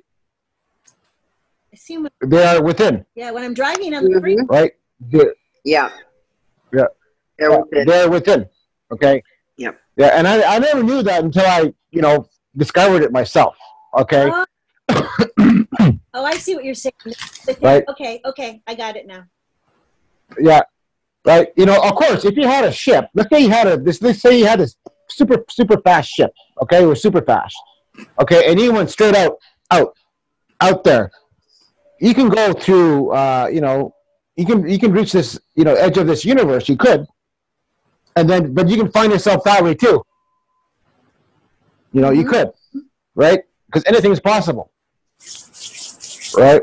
But then how I do it, I scan the people. I scan everybody, right? Because we have to do that, like Michael said, and we all know that, what is our limitations? Nothing, right? It's our belief systems that hold us back, and it does cause confusion for others too. If there's something wrong with, the way I'm talking or with somebody else talking, well, then we should just drop it, because, how are we going to, form these groups, if we don't, and we always say this all the time, but we don't never do that. We never form these groups. People say this all the time. Sure, maybe if I was wealthy, or I'm sure I can form a humongous group, but I'm not. I'm poor. Yeah. Right. That's why we got to do it. I'm doing it. I'm doing everything. Yeah, you are. Yeah. Yes, you are amazing. You're amazing. I don't know what I'm doing, but I'm doing it. That's why you're amazing. You're doing it.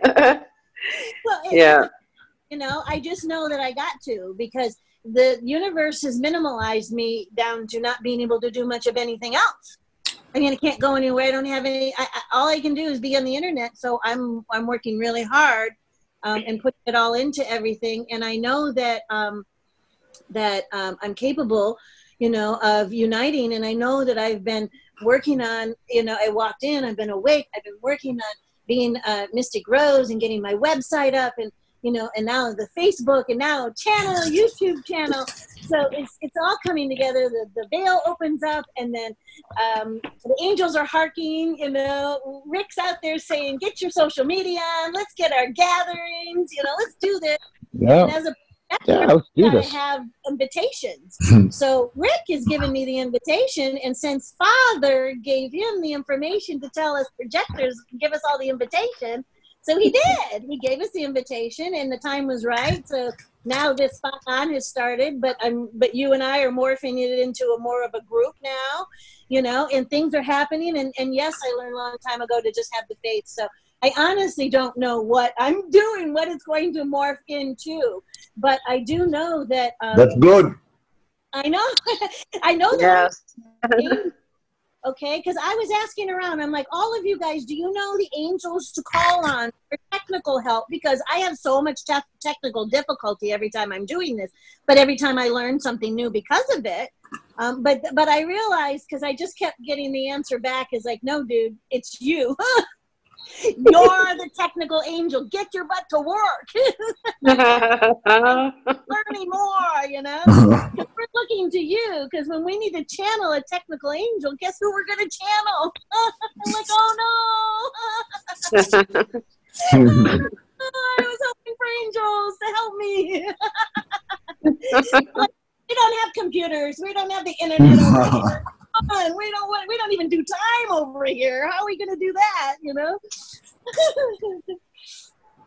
I think it's funny. But you never know. I feel that it's coming.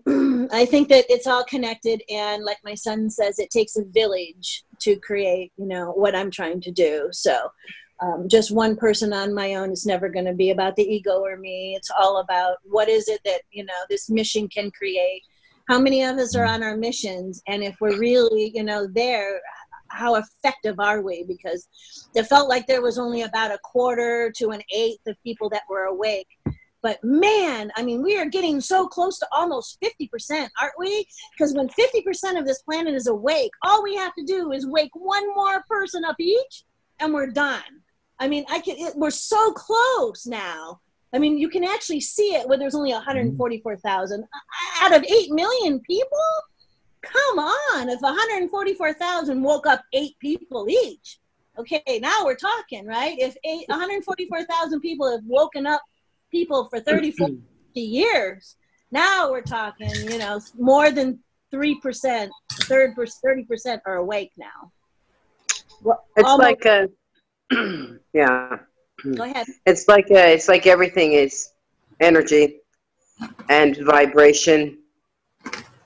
And we start this, we build ourselves up, we raise our frequency, and we start the wave, and it's a wave, and we ripple out, and it just starts to, people are beginning to awaken, because it's like when you're in close proximity to someone, and they have a certain feeling or energy, you actually begin to take on and feel that. You feel that because you're exposed to it. You're kind of bathed in it a little bit, you know.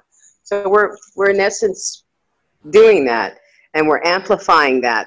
And the more we connect and we come together, like we're doing right now, we're actually creating a larger wave of vibration, and that's going to ripple out. And even if someone's watching us, or they're not watching us, or they're with us participating or not, we are here creating this. We are creating this right now, and it's going to go out and, you know, and join with the collective field of energies and continue. It's just a beautiful thing. I don't know what to say, but you know, it's an amazing thing what's happening, and I'm grateful. I'm absolutely grateful that we are here at this time right now in humanity, in our beingness. I know, it's almost like I don't want to leave now. It's almost starting to get real good. It's just been getting good. You know? We know that, Ros and me talk a lot. Yeah, we do plenty of that, absolutely. Michael's a very, very special. Listen, we're all special in our own ways, and it's just magical. We all have something to offer. We all have a purpose on this planet. We all came here for a reason, and what's beautiful to see each other and reflect in each other, and it's an absolute gift every day to realize that when you're giving, you're receiving, and when, you know, in the same in likeness, and we're mirroring that with each other. It's just a beautiful thing. Right. And that continues to grow that beauty. And this earth should be nothing but just overflowing with health, with beauty, with love. And there is absolutely no reason for starvation. There is no reason that anyone should not have a home or a place to be. There's no reason for it. This earth is big enough. There is enough, there are enough resources. We are resourceful enough, you know, and now it's just up to us to do these things in harmony with the earth. So we're not hurting the earth. We're not taking from it. We're actually in harmony with it, you know, and yeah. Even our healings are changing. We even know better now not to throw all of our negativity into the planet, you know, to transmute it. Like, she's had enough. She needs love. She needs energy. We don't need to be, you know, I'm pulling everything in and, you know, anchoring it down into my crystalline Gaia now. And I'm just like bringing in the central sun and bringing in all the color rays and just trying to bring in as much, you know, and not trying to, you know, transmute it that way. I always, you know, go out and kind of transmute it out now, but it's nice how people, you know. You know, what Ross said was very important. War, poverty, and disease are not encoded in the blueprint of the human being, of the earth, or the animals, or whatever lives on earth. It's manufactured. Yep. That's why we are going to a new world, because we understand that it's manufactured, and all those that understand that, they will wake up with us to a new earth, And all those that don't, they will stay until they make the switch. And if they don't, As soon as you've had enough, yeah. yeah. Yeah. If you've had enough, come join us. Whenever you've had enough of that, I've had enough of that. Exactly. Who can sell you a house? Okay, the company sold me a house. Okay, so who sold it to the company? I don't know. Maybe the Queen. Okay, who sold it to the Queen? Nobody answer. Oh, okay.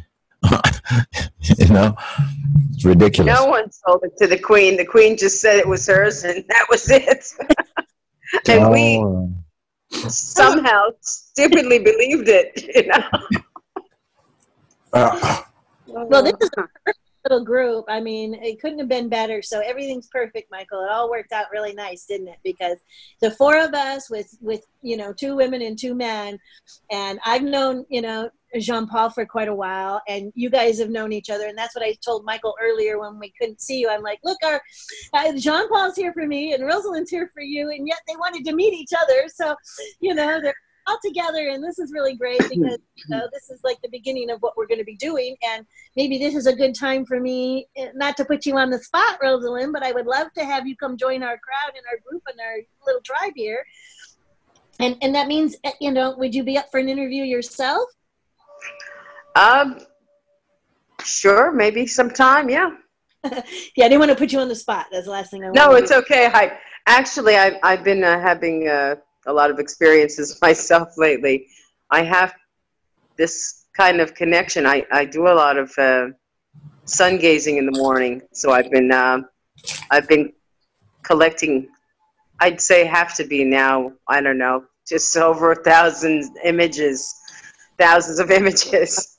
And they're quite spectacular. And there's something going on there. They're mind-blowing. They're mind-blowing. Yeah. And so I'm trying to find a good way a platform to pull them together so that I can show them and share them more effectively and streamline how I can share them, because there's just too many. But yeah. Have you, first thing was Instagram popped up in my head because Instagram's great for pictures and things. Oh no, this is like, I really need to put it together in a way, because I'm actually to decode what's happening.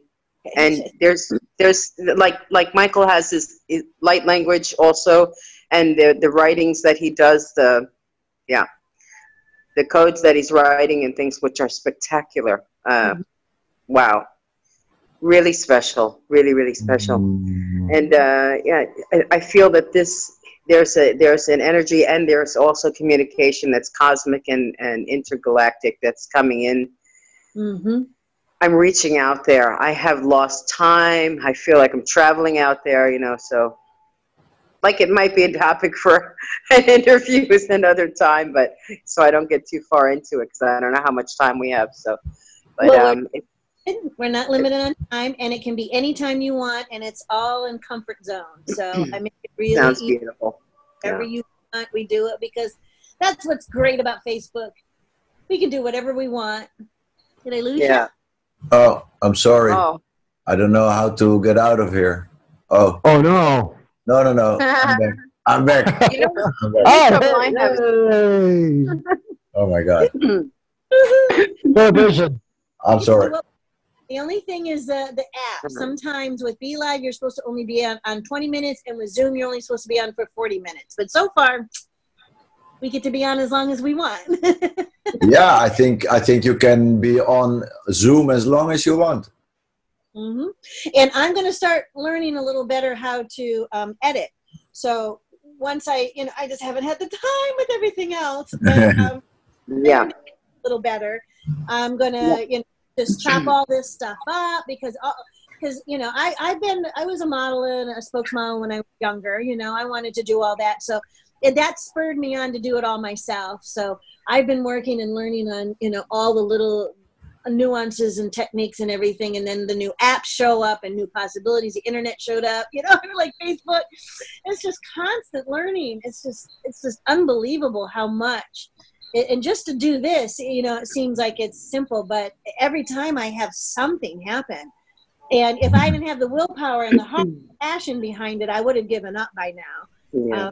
Because it's like, wow, this is really brain taxing. But when it gets there, it's like, whoa, then we're like, you know, then the best part is this is what we get together, you know. It's like, you know, It's always like that. Now, you know, this is my natural high, is like just being with everybody else, you know, and because once you connect, you get to change and exchange all those codes and those sounds and those wonderful knowledge bits of them. It's such an exciting time, isn't it? You know, And then when you teach yourself, when you realize you did that, you worked out you decoded your own computer, your own program, and you work out how to figure out how this language works. And I did that. I taught myself also how to use the computer and how to do things. And I started reading into everything, you know. So it really helps a lot because, you know, computers are continually advancing, and it helps to know something so you can help yourself. Yeah, we can totally help agree. I mean, thinking about the fact that I'm channeling, I told myself they're going to channel me, right? So let's just turn it all around. I like the bigger picture. I've always been dreaming and fantasizing, you know. So usually I can come up with the big picture. But once that happened, I stopped asking, you know, because it's like, okay, I better learn and get ready. And what does it feel like when people are channeling you? Have you ever had that feeling? You know what it feels like when someone's channeling you? Like alive, like now? Because I channeled. That's interesting. That's an interesting thing. Here. I mean, channeling dead people is easy, but you can tap into people that are alive and still hear them, hear their voices. I hear inside of me when I'm tapping into a live person and channel them. So what would that be like if they've been channeling me for techie stuff and I wouldn't even know it? How would I know it, you know? That sounds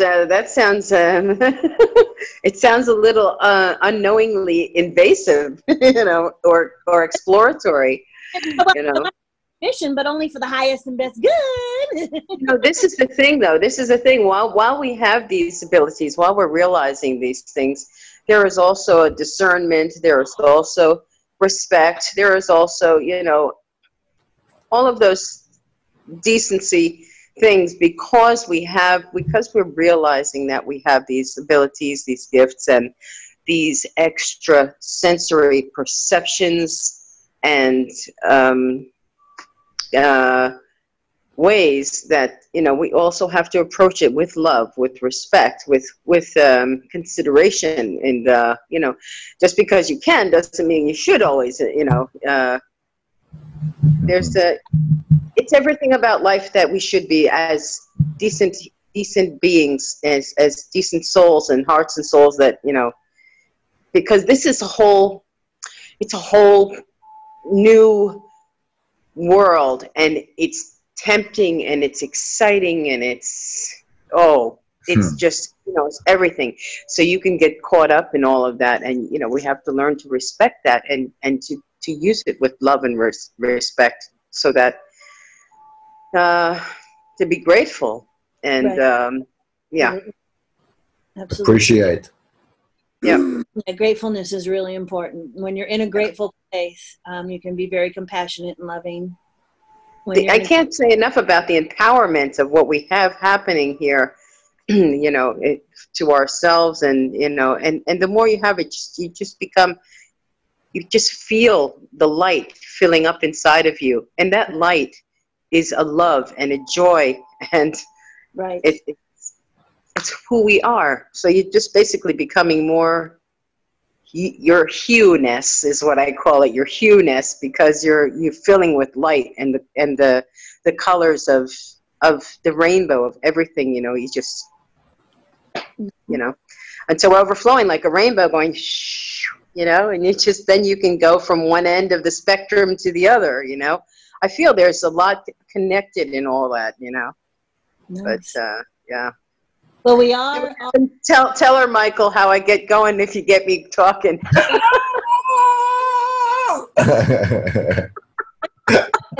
Good talkers, so we're all good. Is that you're like with the internet and stuff, we are all getting this beautiful worldly view now, you know, and connection. But honestly, it's going to actually evolve into a galactic place, a galactic view, a galactic, you know, uniting. So we're actually going not global, we're galactic. Yes, that's what I'm hoping to. This is one of the things I'm hoping to connect also. And I feel this, I have this connection, this galactic connection also. And somehow I'm being drawn right into it. And, you know, I'm drawing it also to me and diving into it with passion because, listen, isn't that what living's about? What being is about is to be with passion, with joy, with love, and the empowerment of that, and the implications of what you can do with that are just endless. Thought it was more desires. I just realized from Cryon that it's passion, not desires. Exactly. Yeah. A desire comes from I guess from a place of want and need more than than having. Yeah. Well, this is a passion of mine, getting together with all of you. Oh, yeah. Yeah, it feels it too. Feels great. Oh, I love it. Because I haven't felt alone in a long time, even though I have been. But I'm not, you know, because I know I've always got my brothers and sisters and all the spirits around. And, you know, it's just, it's so wonderful when you can realize that it will take away loneliness.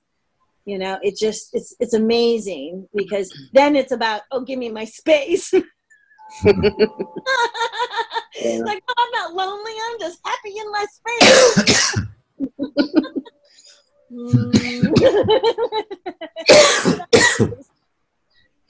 But it's really great because, you know, it's only just the beginning. So many things are going to be happening, and we're just tapping into it. We all expected so much on the Lionsgate, and it was like everything else, you know, you don't always know what happens if it did or not. It took about 6 months or maybe even 8 months before my son came, because I told him, I said, I want everyone together on this day, just in case something happens. I want us to be together, that's all. So it took about 6-8 months before he finally said, oh, yeah, Mom, by the way. Opened up that day. I've been hearing books and everything, and it's like, oh, and you didn't tell me? It's like, no, because that's my son. You know, they're all very sovereign. My sons are very sovereign.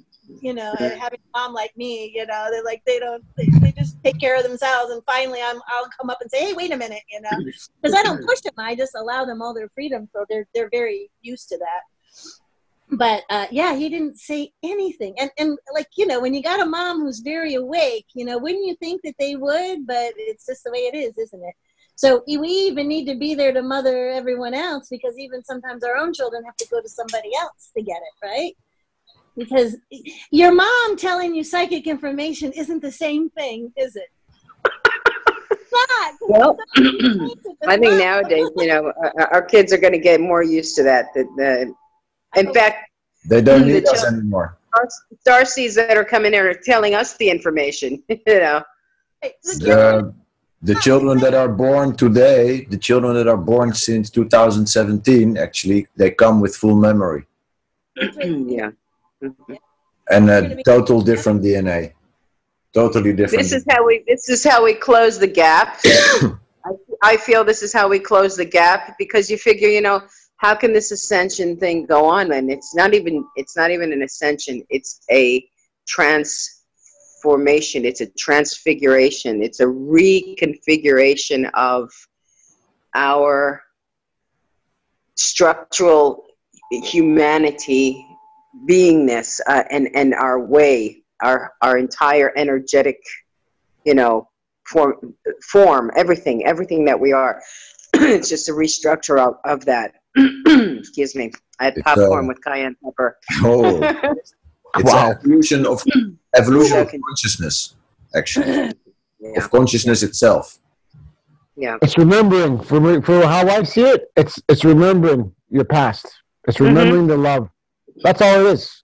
You know, and that's how I found out myself. You know, and I do this. Like, you know, if you know, a good example is okay. I was a shaman, right? I was many shamans before, but if I can remember the shaman from a long time ago and bring that love forth here, right, or wherever I came from, wherever my expression was before, you know, on be it in Orion, because there's lots of us that are from Orion, and they have that big part of that whole thing that happened.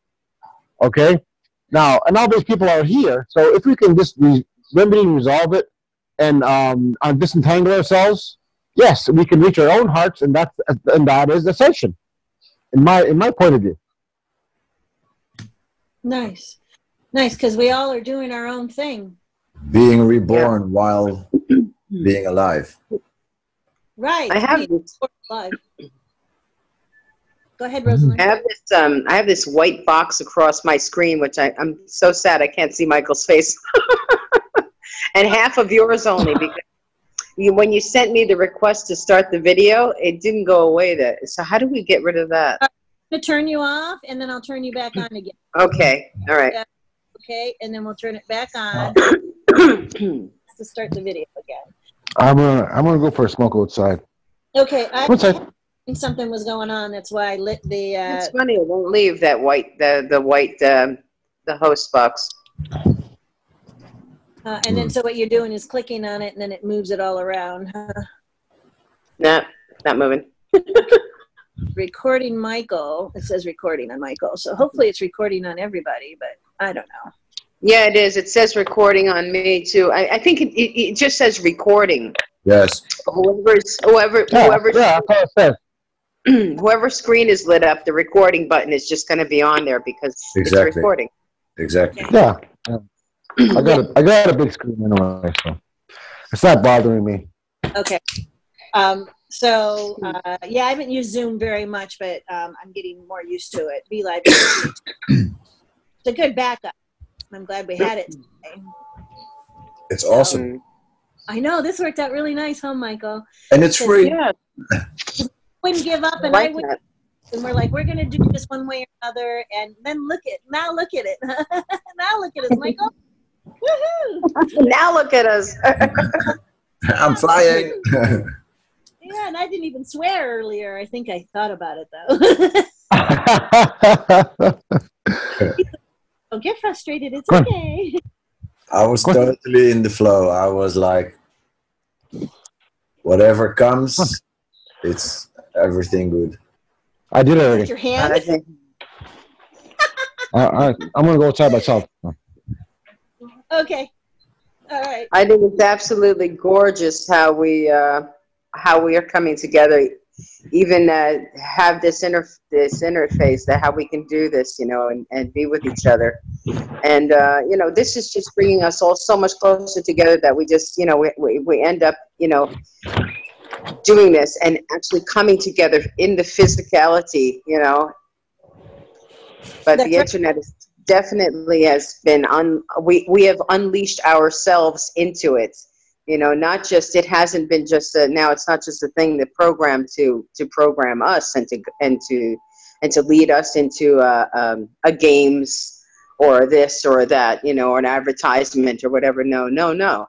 Now we are like, wait a minute, I want to reach out. You know, we can, and we can actually more than reach out to each other here. We're affecting each other. We're healing with each other.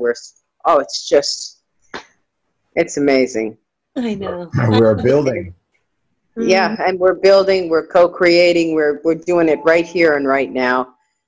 Because we realize this is not really here like this. It's not a solid construct. You can't, you know, there's no separation. Not from us, from the ethers, from anything. We are all of it, you know. So I feel like that when I look at people's pictures too. I feel like, you know, I'm just waiting to hear them speak to me, you know, and I almost do, you know, and you know, like in Harry Potter where you look at the paper and the pictures move, and I'm not surprised. I wouldn't be surprised, and I'm almost expecting it sometimes because I get such strong energies when I see people that I'm almost expecting that they're just about speaking to me through that picture. You know, I'm just like, when is it? I'm waiting to hear somebody. Anybody?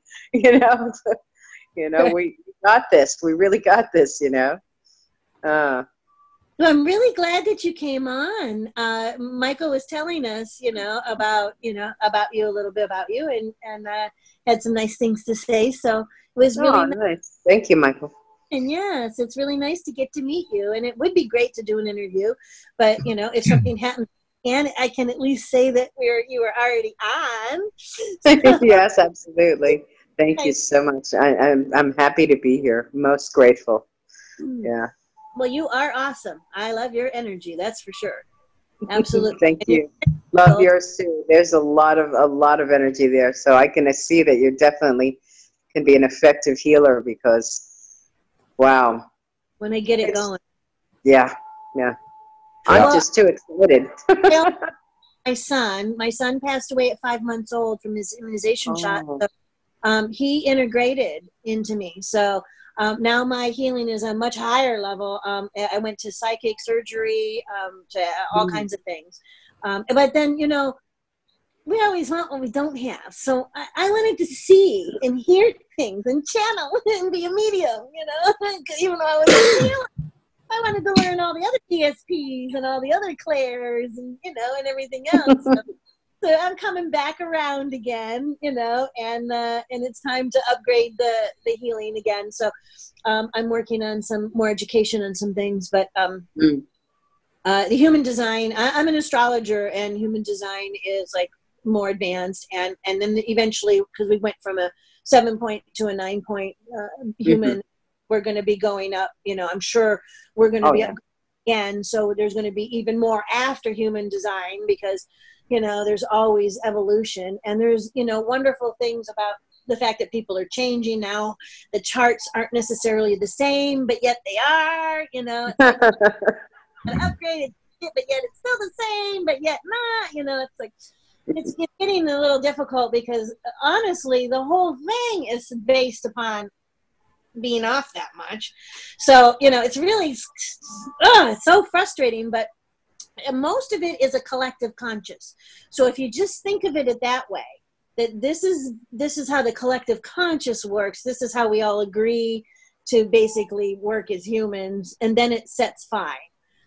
Because we agreed to have a calendar. We agree that right now it is this time, and we agree upon it as a collective. So that's how we can pull it together and get a little finite moment, but then everything is so out there, it's almost hard to pinpoint time, which is great, right? Because that means we're lifting out of it, right? Because if we've busted the time barrier, thrown the clocks out the window. No more clocks, no more time. Yeah, I know. Wouldn't that be nice? Let me put him back on just a minute. Unmute. Yeah. And because he just texted me here, start the video. Okay, so John Paul I think he's getting ready to leave, so he just wanted to say goodbye. So we're just saying, there you are. You have to take off. We love you. I love you guys. Thank you. Yeah, you guys, I'm on Facebook. Love you too. Yes, let's do it again soon, okay? Yeah, we're gonna do this once a month. Okay. Thank you. Love you all. Thank you. Bye, Love you too, John. Thank you. Bye-bye. Bye. Bye. Nice meeting you. Nice. Very nice. We'll see you again. Yes. Now I see you, Michael. Now I can't see Rose. Oh, God. Let me try this to change the view. There. Now can you see better? No, it's that white box I told you I can't get rid of. I've done everything. It doesn't move. Still the Maybe same. It's my phone. I'm not sure. That's okay. You don't need to see me. You can watch Michael now for a little while. Oh, that's a nice view. Also. Well, so I would love to continue talking to you afterwards, Rosalind, and maybe we can plan something. I do have a little bit of a procedure I like to do, the event, so that people can at least understand who you are and find you. This is mostly, interviews are mostly telling people's story and then promoting them. So that's why event, and then once everything goes up onto YouTube, when I get to the next level and have sponsors and, you know, things get bigger, then the advertising will be more. And as it goes, everybody's events and information and videos are going to go with them, their interviews and everything else. So it might not have immediate response because I'm only advertising and so limit right now. And depending on how many people share it. I mean, really, we're going around because people are sharing. But once there's actually sponsors and income, it's already there. When the next level happens, we will be upgrading to another level, and you know, and it'll all come about. I'm pretty sure. I mean, because it just seems like I'm sure it's going to be fantastic. It already is. And me myself, like I said, I'm just pulling together I'm just pulling together some form of what I'm gathering together in from my experiences and my current experiences, because I can go back to experiences in many things, you know, as far as contact with you know, energies and other worldly beings and things like that. So it's, you know, but right now with the galactic and the cosmic, I feel like I want to bridge that connection, you know, or be one of the bridges. There are many of us, of course, because we are whatever, but each of us identifies with what we identify with, and you know, so that's why there's room for all of us to do what we're doing, you know, and to be a part of this this becoming that we are, and this remembering of who we are. And in the remembering of who we are, we suddenly find out, oh, you know, I just feel like I'm just super galactic, you know, and I'm just so connected to this, and that's okay. You know, there's no separation. People can say, oh, there's too much galactic stuff going on, there's this, there's that, and we're human beings. And yes, we're human beings, but we're everything. So what's wrong with being everything? You know, why separate people for being one thing or another, or just, you know, just let everyone be who they came here to be, you know, and let them with joy and love discover that without, you know, without judgment, without anything, just be, you know, because it's going to take all of that to bring those magical energies to fruition and let them shine in whatever colors they are, you know. Right. So well, that's awesome. So I'm hearing you again say that you basically are wanting to get this done so that you can talk about it when you're on your interview. It's not that you don't want to do an interview, it's that you're just wanting to wait till you get your stuff done. Okay, that's here now. I hear that. So I'm in it right now. I'm just in it, and it's coming to me what I'm needing to do. So yeah. Okay, good. In that area, I have lots of things I can talk about. But as far as my intergalactic and cosmic, what do you call it? The streaming that's coming in, the information that's coming in, and yeah, that's it's still coming. Okay, because as soon as we actually set a date, then I can make your event, and it doesn't matter how far out it is, because the event will just hang there and people will see it. So the sooner we get the event done, the more people will start checking you out, and you know, like, oh, who's the next one? Because I actually have enough of a following now that they're already wanting to know who the next one is. Because I don't like to put the next one before I'm doing the interview. When I like to do the interview, I want that person to have all the promotion first. Then when that one's done, I hurry up and do the next event. But I can't do the event until I have time set. So that would be the first thing, would be to set a time. Yeah. I mean, a day, you know, and as an astrologer, I know fortunate days and unfortunate days. So I always schedule based on fortunate times. So we do all these interviews. Unfortunate days are very good, positive days. I don't do it anything on an unfortunate time. Although Rick did have me start all this under a retrograde. So it started with the retrograde energy, because I, you know, as an astrologer, put that out there, and he's like, oh, you can't put that negative energy out there, astrologer, you know, we're doing it anyway. I don't care if it's retrograde, we're doing it anyway. I don't care if it's retrograde. I'm like, okay, so you want me to start a whole new thing under a retrograde, and the big one too, the last one, you know, with the eclipses and everything.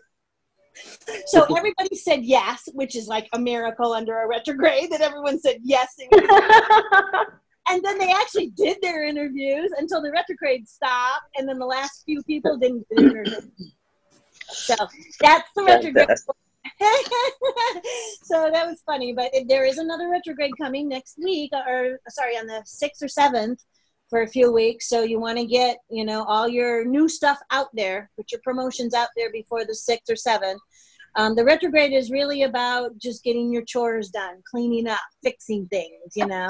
And the way the universe is minimalizing it, I'm starting to really understand that if you don't take your retrograde time to really clean up and get rid of stuff, you're going to come out and you're going to get minimalized time again. So retrograde time is really time to clean up, you know, do your chores, get the dishes done, do the laundry, wash the floors, you know, clean up the messes, make sure your financial corner's clean, you know, make sure the energy is good in your home, make sure your body is healthy, you know, your work is healthy, and then it's all done, you get back to promoting again. But if you don't take time out for yourself, for your self-care during that retrograde time, especially, that's the downtime 3 or 4 times a year on purpose. So it's nothing negative or bad. It just is what it is. It's time to clean as opposed to promote. Yes, indeed. Self-care. But mostly, you know, if you guys are going to start stuff or promote things, you want to do it all next week before the final retrograde. This one's going to be a little bit easier. I think this one's going to be a smoother retrograde. I think everyone actually will be able to self-care more because this is March, right? We're going into springtime. So everyone has a natural spring cleaning feeling before the woo comes in. Because you know the woo is going to come in when it's springtime. You get that itch, right? Oh my goodness, I get that. Oh yeah. Spring drives me nuts. So the first thing you got to do is clean up and get ready because all the stuff is coming in. You're going to be doing all these things. So first thing you got to do is spring cleaning. So, yep. I feel like I'm doing that spring cleaning inside very, very often here. And just when you think you're done, here it comes again, you know. That's why you can never not have any stock. That's why it's impossible to have nothing. Because the minute you get rid of all your junk and all your stuff, nothing to clean. They'll bring it to you. That's what I tell everyone. If I walked butt naked out in the street and sat down and started crying and I said, I have nothing, immediately they would come out, cover me up, and start giving me things. I mean, it's impossible to have nothing. You really can't have nothing because the minute you have nothing, somebody will make you have something.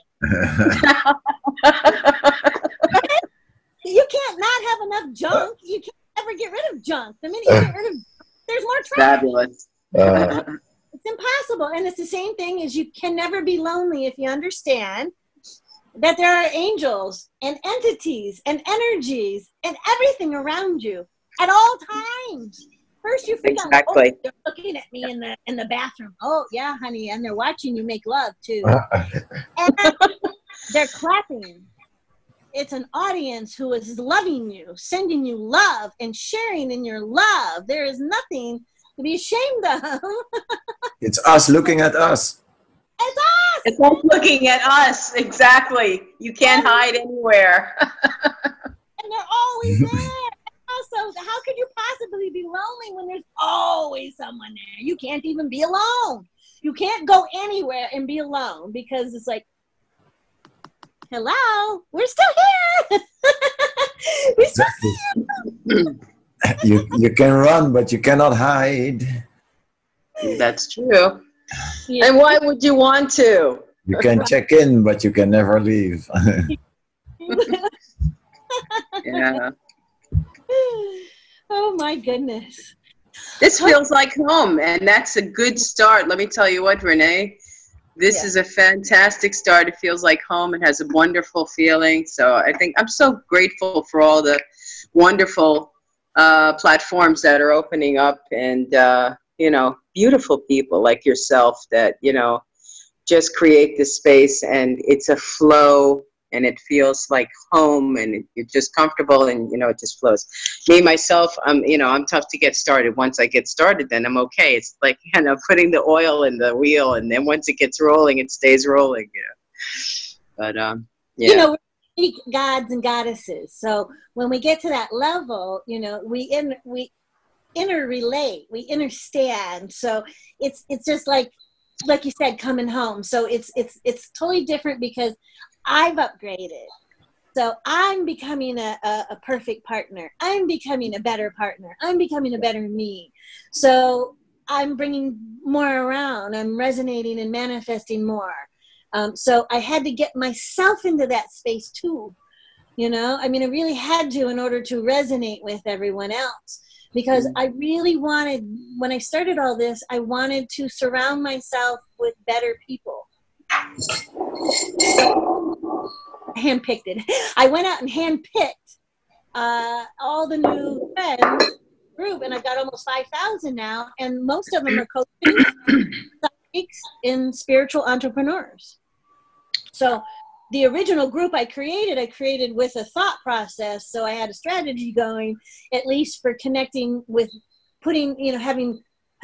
connecting with higher level people, because if you want to upgrade, you need to have a higher level people around you. So, everyone's like, well, why would you bring in more psychics and coaches when you're a psychic and coach? I'm like, collaboration. Collaboration, collaboration, and also quantumization of the energy field of your field. Yeah, exactly. And it's working now, right? Look at the two of you. So it's really working.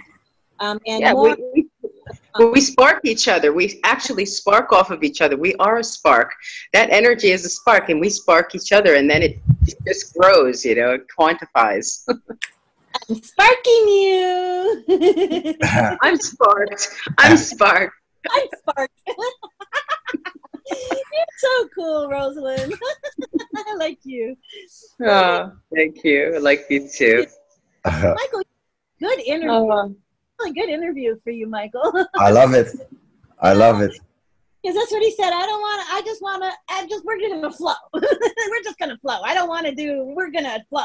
Right? He didn't want to be anything, have to be, right? So, yeah, before we started, I was like, okay, what we're going to talk about. I don't want to say I am a whatever. I have the same conundrum. I have the same problem, Michael. Exactly. It's like, and I missed 2 shows because I was ascension symptomatic out my ears, and I was so sick, and I'm still congested, but I'm taking it with love for the collective, for myself, and I feel like it's like a clearing, and so it's completely how we look at things, our perception of things. I've swelled up. I feel like I've taken Mother Gaia into my physical vessel, and I'm like, what, I'm going to take these symptoms, the sharing of this energy, and take my part of it, that Mother Gaia can lean on my shoulder. She can put some of that off and into us and through us to help to assimilate and to transfigure and to help her rebirth by taking on some of the load of what she's been bearing for us while we were screwing it all up. And Mm-hmm.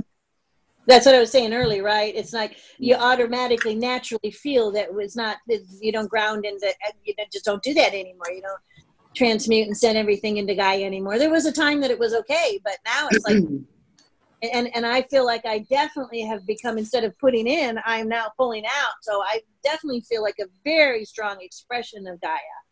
Like Gaia's living inside of me. Like she wants to feel what it's like to be me walking on her. And so I'm trying to let Gaia have some good feelings. I want Gaia to express herself. I want her to feel, right? So if that's part of it, I got to go out and live. That's right. She's living. She's a living beingness. Yeah. Being is actually not pertaining. Being is not this is the whole thing. Being itself is not pertaining to being human. Being is pertaining to the all. Beingness, to the all, to the being the all, to the all, which includes us. And then you're beyond physical. Our physical is to anchor it and to manifest it right here in this vessel. That's all that's, you know, for. And it's important to maintain that physical because, I mean, if we're going galactic and cosmic and we have the ability to, whether we want to or not, or whether we choose to or not, because everyone has a free will. And some of us are just more natural and comfortable in different areas, and that's so perfect. Everything's perfect, you know. So divine, realizing that Mother Gaia is alive and breathing. Thank you very much. She's breathing, and because how do you create all of this without putting, you know, without air for it to breathe? She knows each and every one of us. She knows each and every one of us intimately. Right. So she lives through all of us. Absolutely. And as soon as we start respecting that, we'll start treating her like we want to be treated and like we should be treating ourselves. And, you know, we've had a lot of practice and inundation in our development from birth of how not to do that right. You know, how to be guided to buy Twinkies and doodles from the commercials and, you know, just led down a path of oblivion, you know. And now that's the difference with the awakening is that we've become responsible, loving, more loving, back to our remembering our natural state of being and loving and being that. Yeah. Yeah. Yeah. You know, yesterday and then we find out, woohoo, this just makes you want to fly and smile and happy and like something is very right here, you know.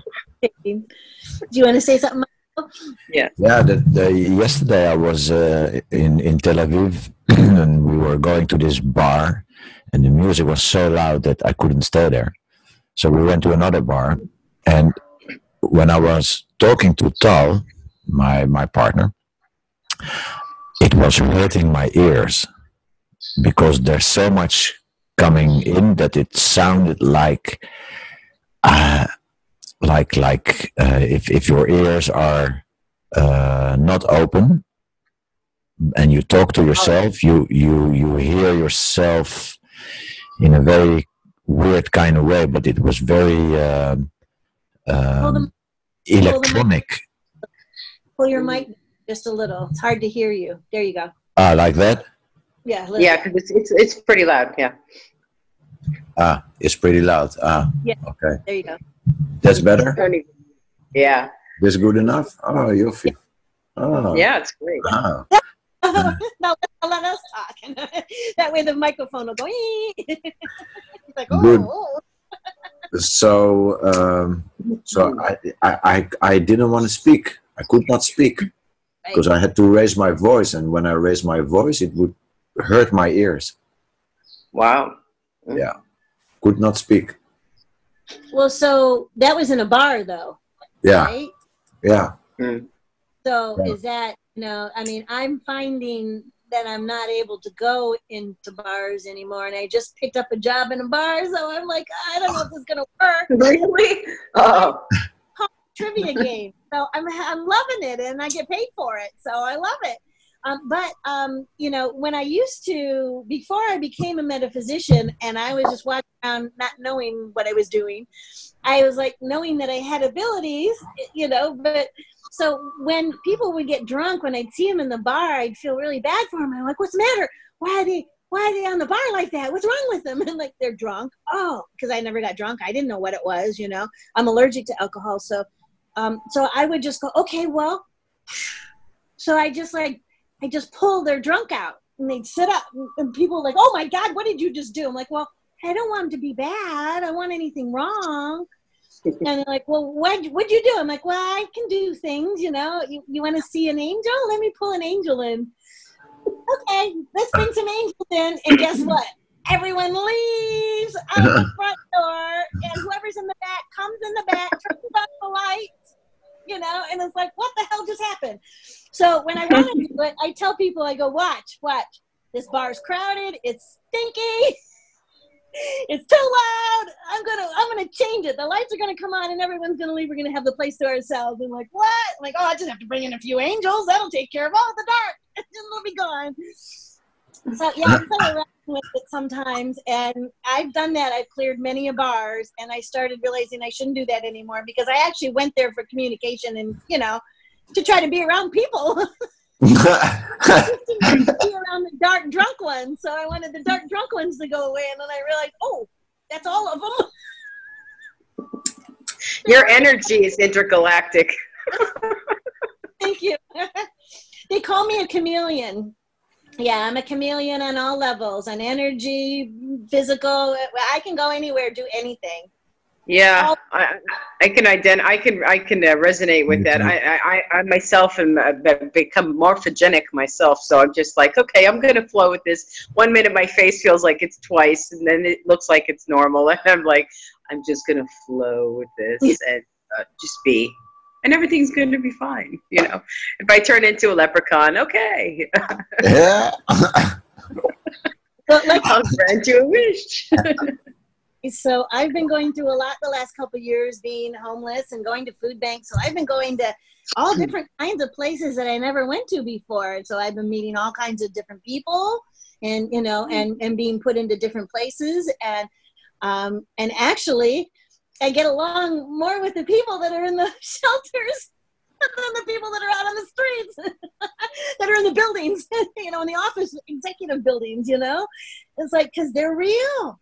They're real. They've minimalized. They understand. They've gone through crisis. In the meantime, stuff is shifting and changing for them, but they're real.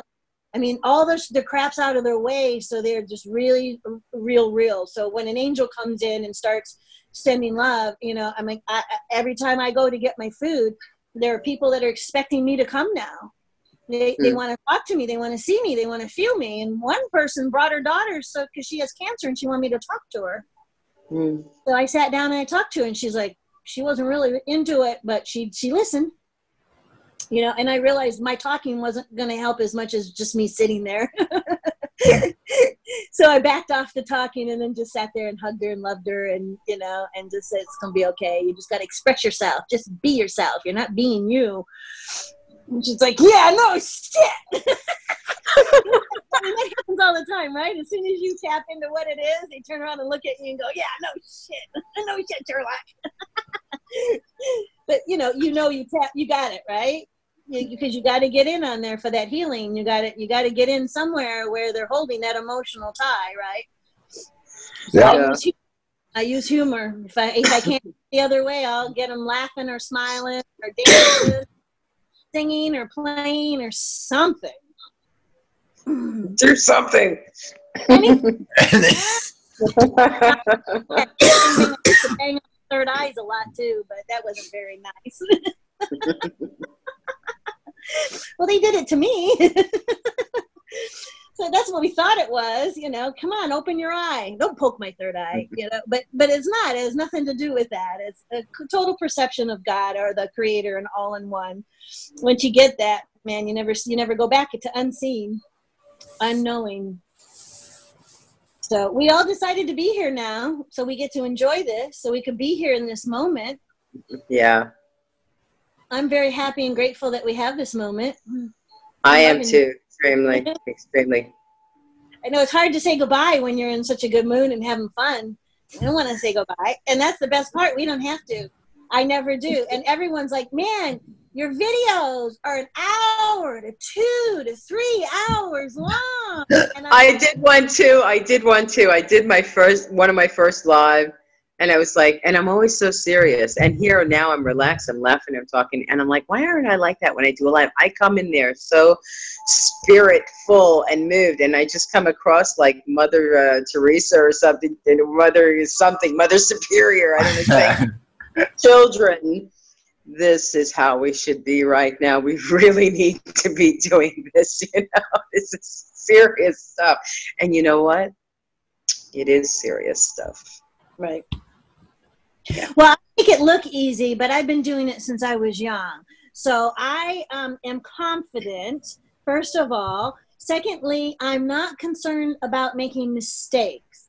I make them all the time, and my audience loves them. So I'm okay with making them. I can't make them on purpose, though.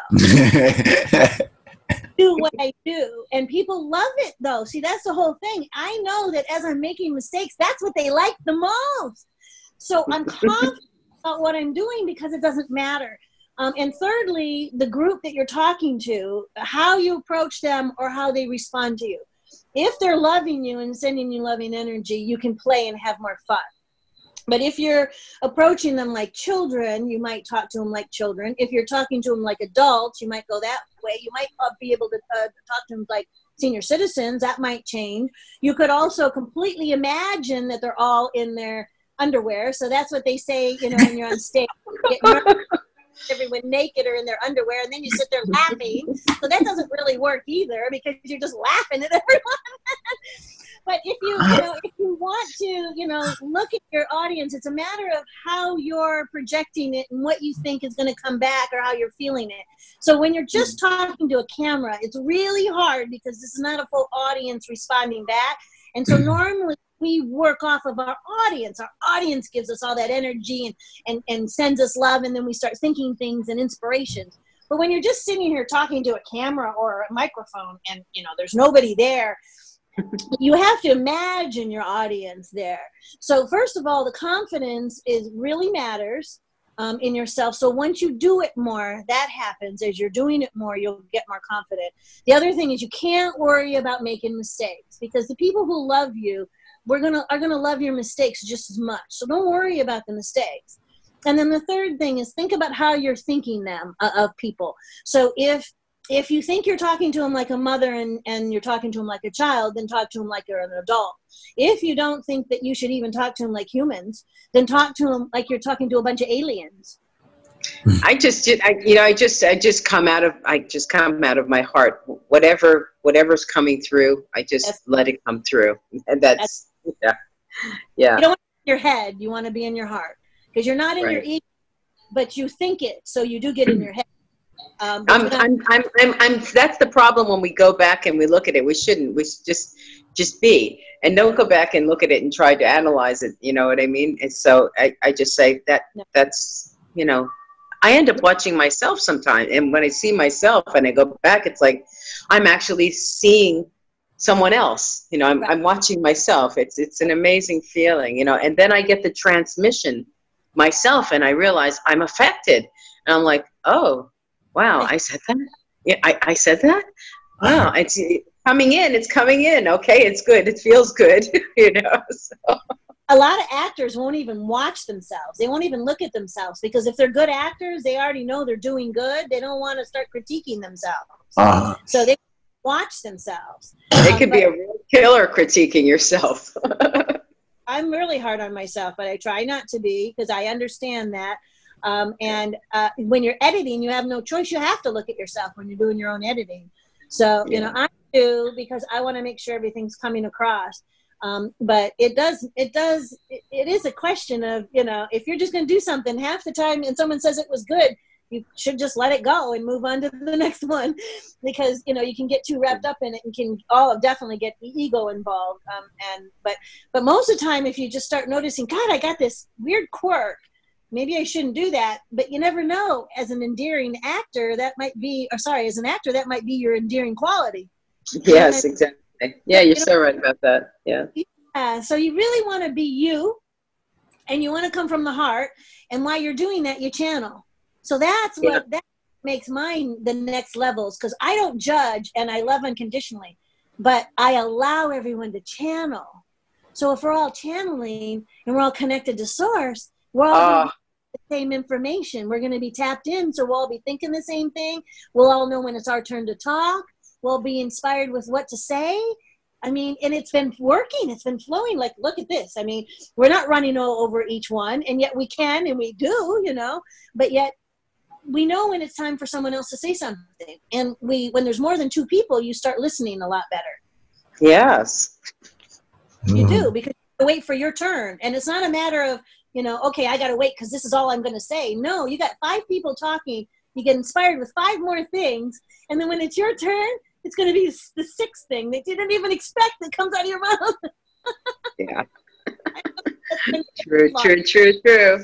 Yeah. That's why Spot On. That's why I named it Spot On. Because so many people kept saying spot on when I was doing my readings. And I'm like, oh, man, spot on. Great for a, you know, show. So yeah, usually I am divinely inspired in my perfect fortunate moments, and I'm really divinely inspired with words and names and stuff. But man, that one just came out before it even was existed.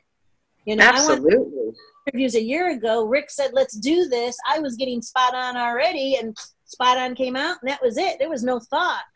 I mean, it just happened in one night because of Rick. It was like. And with Kim O'Neill, I had been talking to her for a year. She was a host of her own show. So I had already said I wanted her to be the first one. And so Rick's like, okay, I'm ready. Let's do it next week. I'm like, oh, but I haven't had my first one yet. It's a retrograde. And he's like, I don't care. We're doing it next week. I'm like, oh. So I'm like, fast. Don't argue with Rick. Yes, he's going to do it, but dang it, I got to hurry up now and get ready, you know? So I hurried up, and Kim and I did ours, and we realized Facebook doesn't work because you put a little teeny box in the corner. So Kim was a little teeny box the whole interview, poor thing. Luckily, she, as a host, she was ready to help me iron everything out. So she, you know, she was awesome, and we laughed. So if you ever get a chance to go back and watch the interviews, watch the first one, Kim O'Neill. Because we just laughed. There was such energy. Oh, my goodness, it was wonderful. So that's going to be like my example. Like, here, take a look at this one and watch how we flow, you know, and that's the way it's going to be because I want to make everyone comfortable. That is my number one thing, is to make sure that everyone's comfortable, because if you're not, how are you going to channel, you know? So you've got to really be in your own comfort zone. Yeah, you're so right, because, you know, then it takes off the pressure of, do I need a topic? You know, what topic? What am I going to say? Just, you know, be who you are. Come, you know, everyone has a kind of fluid description of who they are and what they feel, what they exude in their modality, in their uniqueness that they feel that we're offering, that we're, you know, participating in our humanity, you know, what we are, what we do, you know. But as far as labels and all that stuff, just no titles, you know. What's beautiful is you never know what's going to come out, you know. Yes.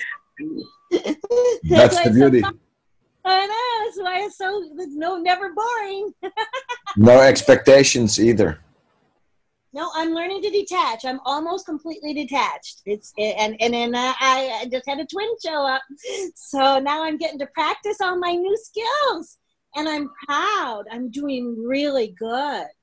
You are really, really, really gotten better. I'm much more secure, much more stable, more empowered, different loving, more stable.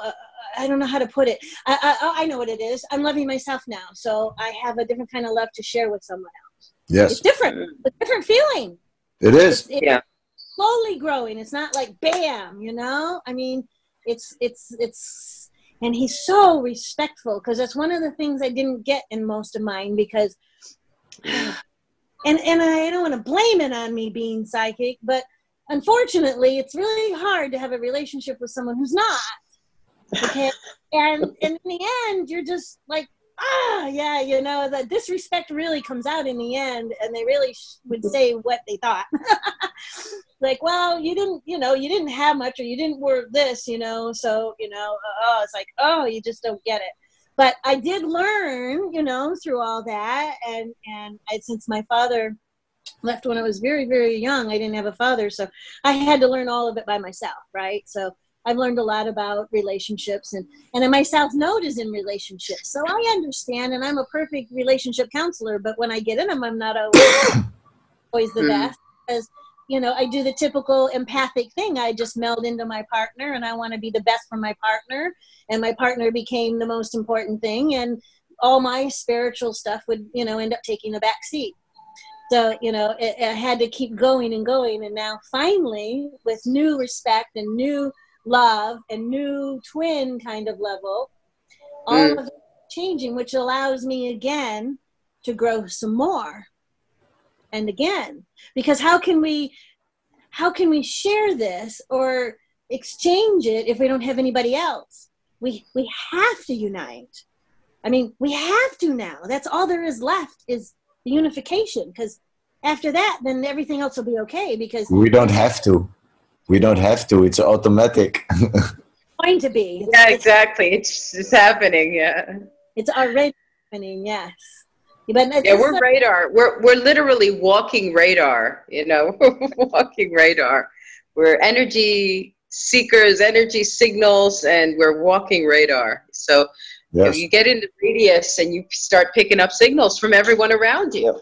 Mm-hmm. You know, we're like radio stations. That's why you said about it being too loud in the club. Yeah. You know, you get so sensitive to, you know, more subtle, natural. Yeah. Yeah.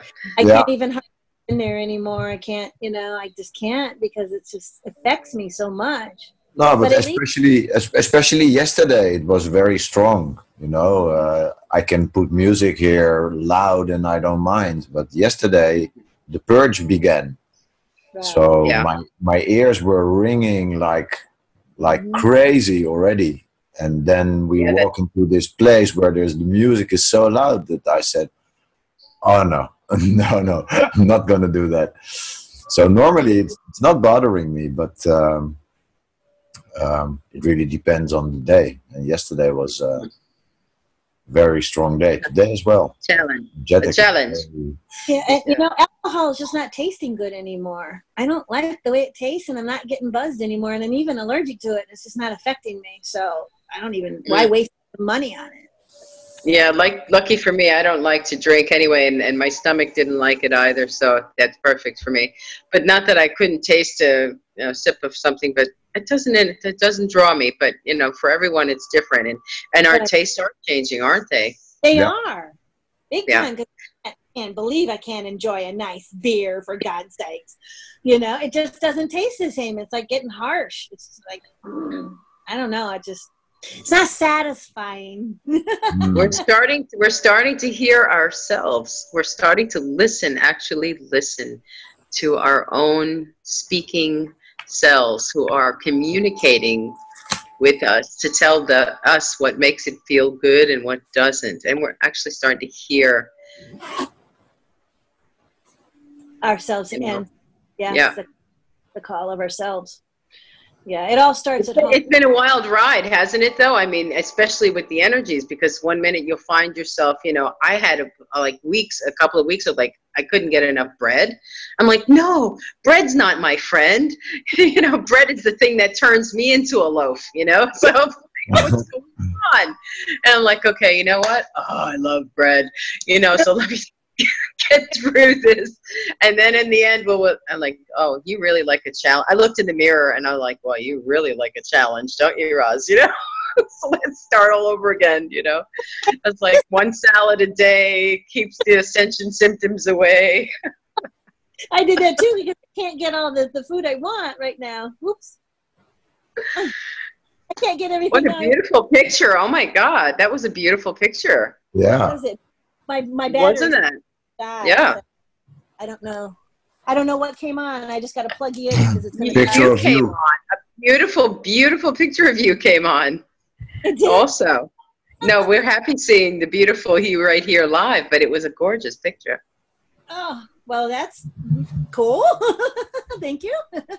No, it just said low battery. I'm on 10%. So I don't know if I'm going to lose you. If we all go, that's what happened. My battery died. Imagine that. I do run batteries down.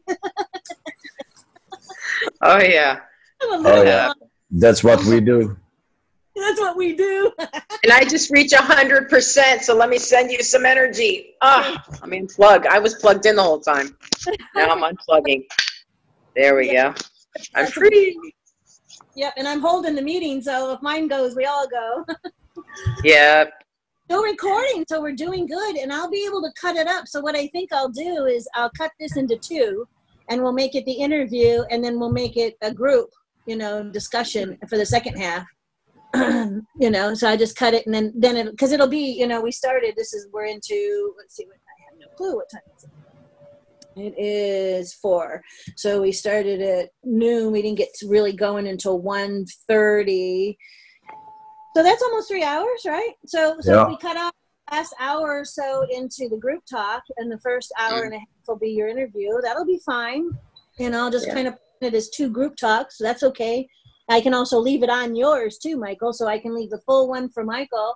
I can cut up one for half for the interview and one for half for the discussion and the full one for all of it. So we can, I'm learning. Hopefully it'll be easy for people to get to it, because I know we did that when we did the Maui sessions too, right? And that was really long, the toning and stuff. It went a long time, so they had to cut it in 2. But yeah. I mean, if I was watching it, I'd want to just run right through and see the whole thing. Right, and that's why I put the original. But ultimately on YouTube, they only want about 20 minutes or 2. So what I'm going to do is I'm going to have a section where they're all originals, and hours and hours and hours over in that section. Then there'll be a section for teasers, like commercials, like 2 or 3 minutes of some trailer, like a trailer. and then there'll be about 20, 30 minutes of all the nuggets. I'll just cut out all the other stuff, and just put in just the the main stuff, and then just do that on YouTube, because people's attention spans on YouTube, they say 20 minutes, they're gone. And yes, I know that if they were coming in just to listen to you and they knew that all your stuff were 2 or 3 hours long, then yes, they would come in to listen to you. But when you're out there trying to get more people to come in, you have to be able to entice them in by using your commercials and then having short vids, so that they don't get overwhelmed. Then they can go over into your other section and say, okay, I want more of this. I want to see the whole thing. Then they can do the whole thing. So I'm learning from the other vids, like Be Live. They actually have a group, and they have somebody who's working with everyone as a mentor there. So she works on us as for broadcasting. So each place and each thing I'm learning is another tool for everything that I'm doing. But being actress, that's the quality that I bring into this, is that I know how to talk, I know how to enunciate, I know what all should be as far as the camera and the energy and the professionalism, but then I bring in that love and unconditional judgment so that my guests will feel comfortable, so I can create a comfortable place. But now we take it to the third level of the spirituality and bringing in the spirit, the channeling as well, which is, that's hard. So unless I can create a good environment that's safe for that, then it's going to be difficult to happen, because I've noticed there are other summits and other groups and stuff, but there's not a lot. So this is a great idea that Jean-Paul and I came up with. We were together, like, maybe we should bring Rick in, maybe we can do this as a group. And he's like, oh God, wouldn't that be great? I'm like, oh yeah, wouldn't it, once a month? Oh. So then it just spurred it right on, and that was it, So I'm glad that you guys got to meet Jean-Paul, because he's the one that we were the. Yeah, he's just, he's an awesome guy. But for the last year and a half, I've been working with a lot of people who were doing things for me for free and helping me. So this was my way to, all the original people I started doing the interviews with were the people that were giving to me. So this was my way to promote them, to give back to them, because they were just doing it for free when everybody else who was charging wouldn't even talk to me. So a lot of things have, changed. And so those are, and John Paul's one of them, and everybody that I've interviewed, except for just the last couple that are new that I didn't know, have all been, for them big time. So we start getting new people coming in that I don't know. I mean, I did have one person ask me if I charged, and I was like, oh, can I do that? I don't know. Can I charge for interviews? Oh, I didn't know I could charge for interviews. Like, I'm not really thinking about that. I wasn't worried about it. But I'm sure that, if somebody comes in and I probably should say, well, God bless you, baby. Bless you. Bless you. God bless you. I always spiritual donations work, you know. Spiritual donations are always good. But, you know, this is to give back. It really is for me to give back and to help promote, because I'm not into competition, even though I'm an Aries and I'm very competitive. I understand that collaboration is way more important and effective than competition any day. Mm. Competition is going away. Yes. Yeah, just, you know, you just feel it inside. It's not a competition, you know. It's like nobody. It's just also and also. You know, I just like to say also. Okay, you know. Resonating. You know, you're gonna resonate, and Michael's gonna resonate, and I'm gonna resonate, all with different people. And there's still people that we can't help because they're not resonating with us. So we got to find someone else. Oh, they resonated with John Paul. So, you know, we've got 4 different people here that there's enough qualities and personalities that everyone should be able to resonate with all of us. Sounds beautiful and feels beautiful. Yeah, absolutely. That's not it's really wonderful. Yeah. Yeah. That was a new point of view. How can I help everyone? Can I please everyone? You know what you did? You know what you did? You quantified it. You see, you know, it's the quality over quantity, but you quantified it because now we have, you know, instead of just a 2-pointed line with 1 and 1, then you have really have just brought it and turned it into a you know, a what do you call it? A quadro, you know, you gave it more dimension. You dimensionalized it by, you know, because more points here of energy, and it's amazing. That's it allows for more space. It's like holding space for, you know, more things, for more. Yeah, I mean, it's gonna. That's why it has to keep growing, because I can feel the energy is just like it's not stopping. I even had to take a break for a couple of weeks, and I thought, oh, I might lose it, but I can't. I got to self-care. It's during this upgrade. Oh my God! Then I found out nobody was up here. Nobody missed me because everybody was going through the upgrade. So I was like, oh, well, whatever. You know, I didn't miss anything. You know. Yeah. So, and then 4 people are ready to go. So you know, it's definitely divinely inspired. And I'm getting more focused in it. I just don't know, you know, how it's going to roll. But I really like the interaction and the unity. So why just do 2? We can do groups. You know, it's hard though. You know, it's hard to do groups and then have interaction with an audience, because everybody wants to go, and you have to have a leader at that point. Then it's very important that we agree on how we talk. Exactly. But the clue is that we're all connected. So if we're all channeling and we're all connected to our heart source, we're all going to have the same information, right? You'll be inspired right when it's your turn.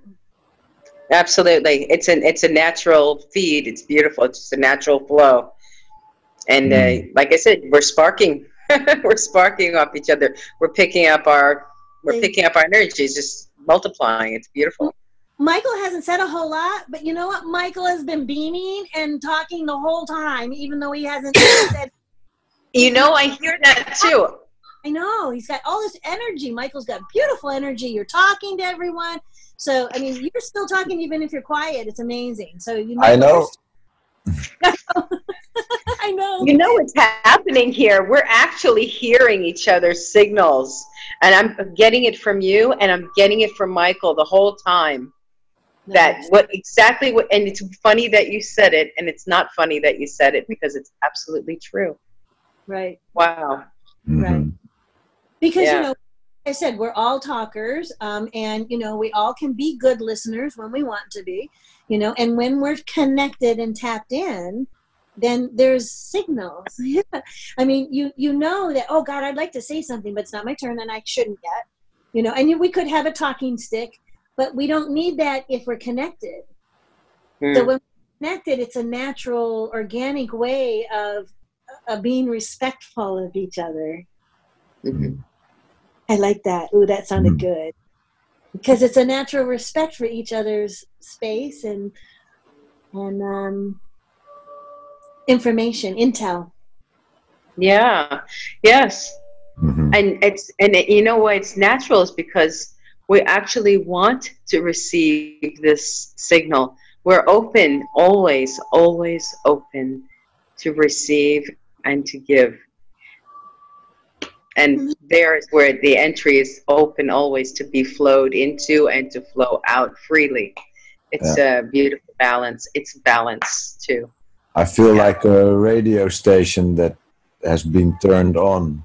It's like always broadcasting and always receiving. Yeah.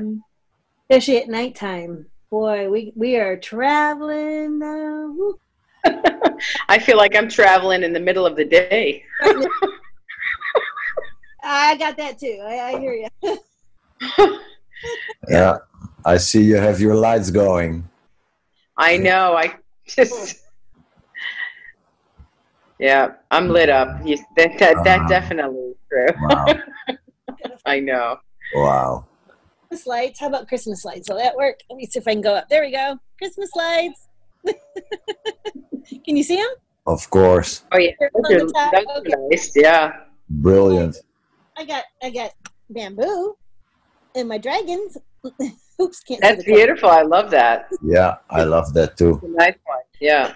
There's three little bowl or three little cups there, and there I have crystals inside of each one of them, so that way they don't roll off and get broken when that happens. Those crystals, they jump all over and jump on the floor sometimes. Yeah, I broke this one. I was so upset. My beautiful amethyst is so beautiful, and I dropped it. Wow. Oh, it's beautiful. Oh wow, look at that. Oh, that is just gorgeous. Where's the camera? Oh, there it is. Okay. There. Yeah, it had a beautiful. That is just stunning. Wow. What an energy. Oh my goodness, I can feel that from here. I know, and then it's still okay, right? Of course. Oh, but Yes. Listen, Absolutely. it had It's to just break. that now it's more portable. You can take a part with you and you go, and you know what? Think about it this way. Uh-huh. If you take the smaller part with you when you go somewhere, you're connected to the other half of that. Think about that energetically. Oh my goodness. Well, it's still got lots of energy, just vibrating. Absolutely. This little guy is just a little piece. Yeah. Where's the thing? It looks almost like a little, kind of like a dragon, huh? Let me get Dragon. Absolutely. this one. Yeah, I'm a dragon. Yeah. Uh-huh. There. Oh, it's like a 3-point. So. Uh-huh. Oh, there's the dragon head. How about that way? Oops, where's the- It's pretty. It absolutely does. Absolutely. Yes. That's pretty cool. Yeah. Yep. Look. There you go. See, now you can see it. See, there's the up Oh yeah.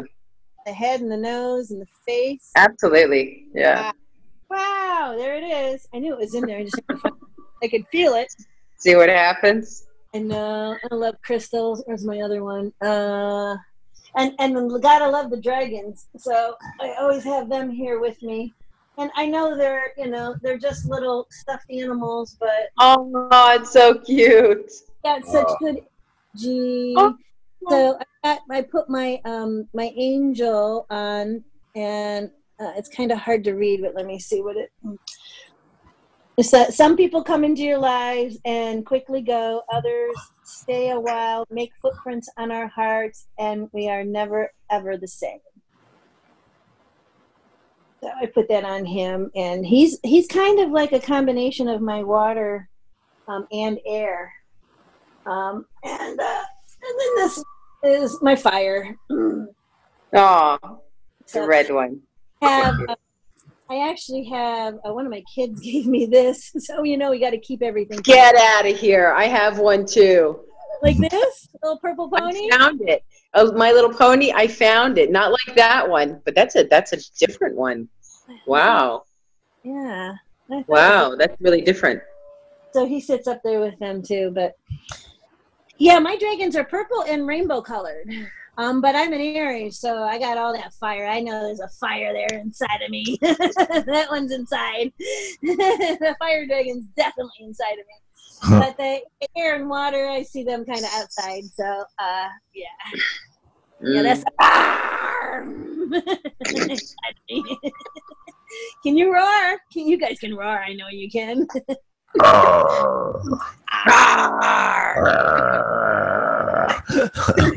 Whoever's coming in on this section of the video, forgive us. Everybody, peace out. We're just big children. I'm telling you, we could just let it all go. It's so good. That's the best part of my life. Do you know the fire dragon energy? The lilac fire dragon? I will say no for now. No? Please explain.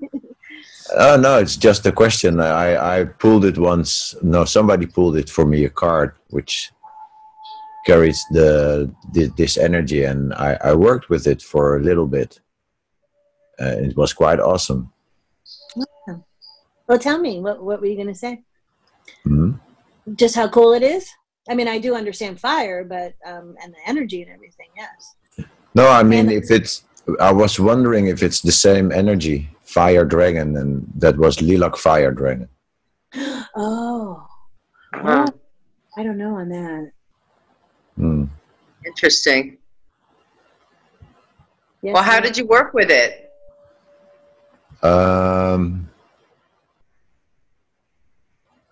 I felt its presence, and it was like everything that came out of my mouth. If it was like, I was working a lot with breath, a lot with breath and sound, but breath was something very strong. Mm-hmm. That sounds interesting. Very interesting. Yeah. It feels powerful. And it said that it's 9th or 7th dimensional. Arcturian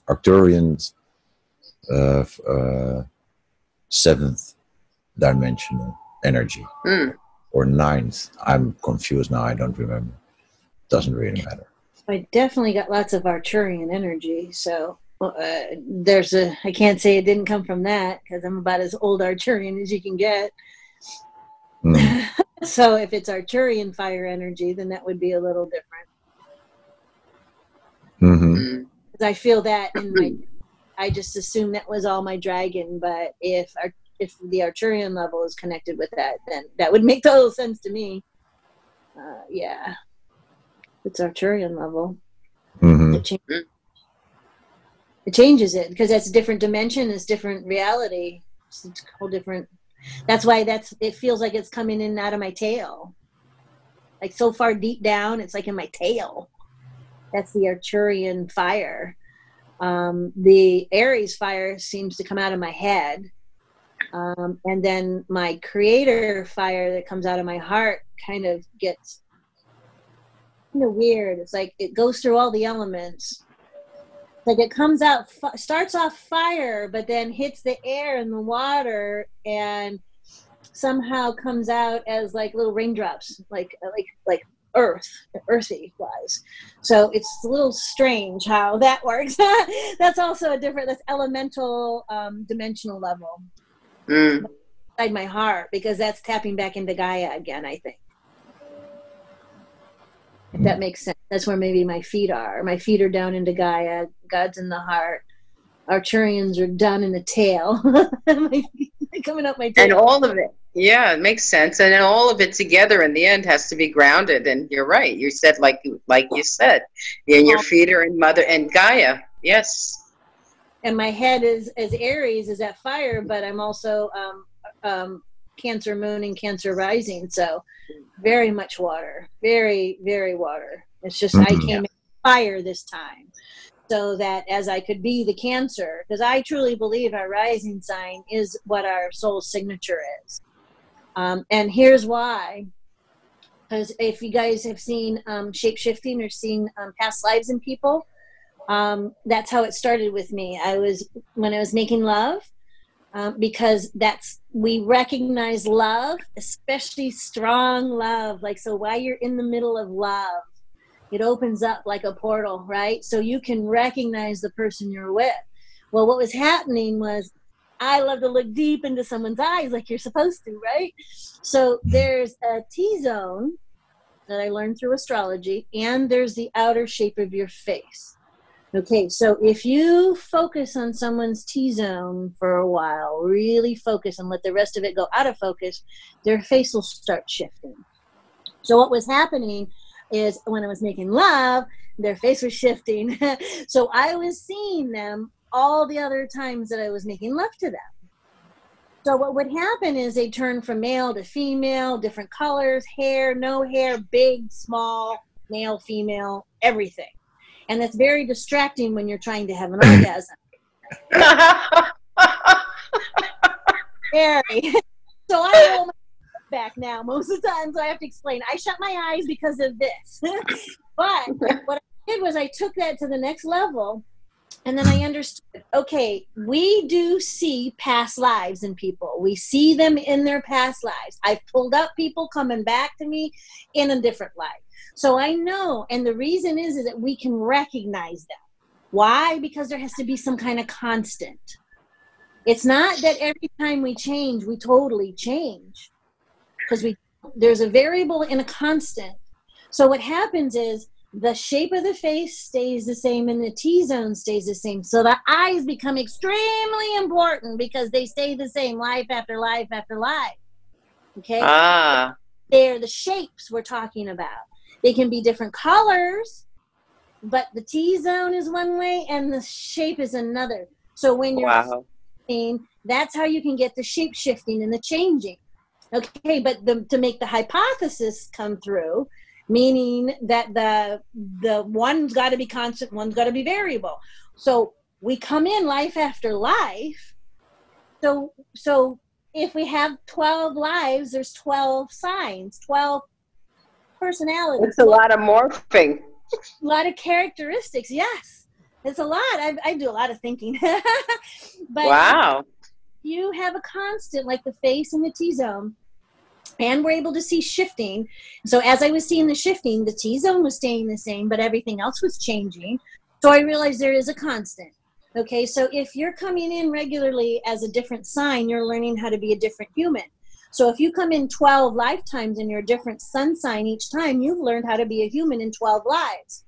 If someone says, how many lifetimes does it take? I would say 12, because there's 12 different human characteristics in psychology as well as astrology. So you can break them down into 3s and 4s. You could really come down and say, well, there's really only 4 kinds if you want to put them all together, squeeze them together. But typically there's 12. And so if you had 12 lifetimes, 12 different sun signs, you would learn you'd be a human, what a human is, like in all different sun signs, capabilities, and personalities. But where's the constant? So the constant would be the rising sign. How do I recognize you? By your T-zone and your rising sign.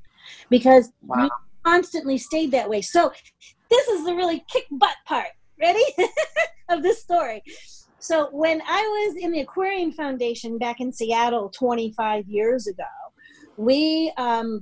there was a man who was an astro traveler. So he was able to astro travel, come back with the information, and then go back and do the research. So he was only able to do himself 3 or 4 times. Other people he was able to see 1 or 2 lives, but himself he had 4 lives. So I said, let's do the charts. So we got all 4 charts, and all 4 of them were Cancer rising. They were all. So that means our soul signature is the same, but our body and our vessel is different. Yet we have a similarity that comes through, a connection, is our face and our T-zone. Our shape of our face and the T-zone qualities. Okay, so that's how you can recognize someone in a past life. You say, oh, I recognize you, but how could you if they're completely different? Well, they're not completely different. There are signatures. So we recognize them, or we wouldn't recognize them. So all of this. Absolutely. Right? You're a beautiful genius. You're a beautiful genius. Absolutely. Nobody ever else has said anything like this. There's only so many astrologers, and they all have their own belief system, and I'm sure they came up with their own thing too. I'm sure. But I truly believe that the rising sign is our soul signature, and that our sun sign is our body shape and our body type, and that's what we're learning through this experience. So I feel 12 lifetimes, so I can actually come up with something out of it all. You know what I mean? It actually all, when you put it all together, it all makes sense. But you have to be able to explain it to somebody who understands that. Then they have to check it and resonate. And then they got to go back and say, does that make sense? Is that true? And get their answer, right? So if both of you can do that, then you can confirm, because nobody's denied. Nobody's been able to say that doesn't make sense, or I don't think you're right yet. And when they do, I'll listen clearly. Yeah. But for right now, I truly believe that. And so if that's the case, when you learn what your rising sign is, that's really how you've always been. That's who you naturally are in your soul. But your sun sign is who you are now. So if I was a Cancer, all life and life and life and life and life, I have been sacrificing and nurturing everyone all the time. That's all I know as a mama. I'm a mama. But as an Aries, that's the Xena warrior, princess, goddess, war. And that's like not at all who I am.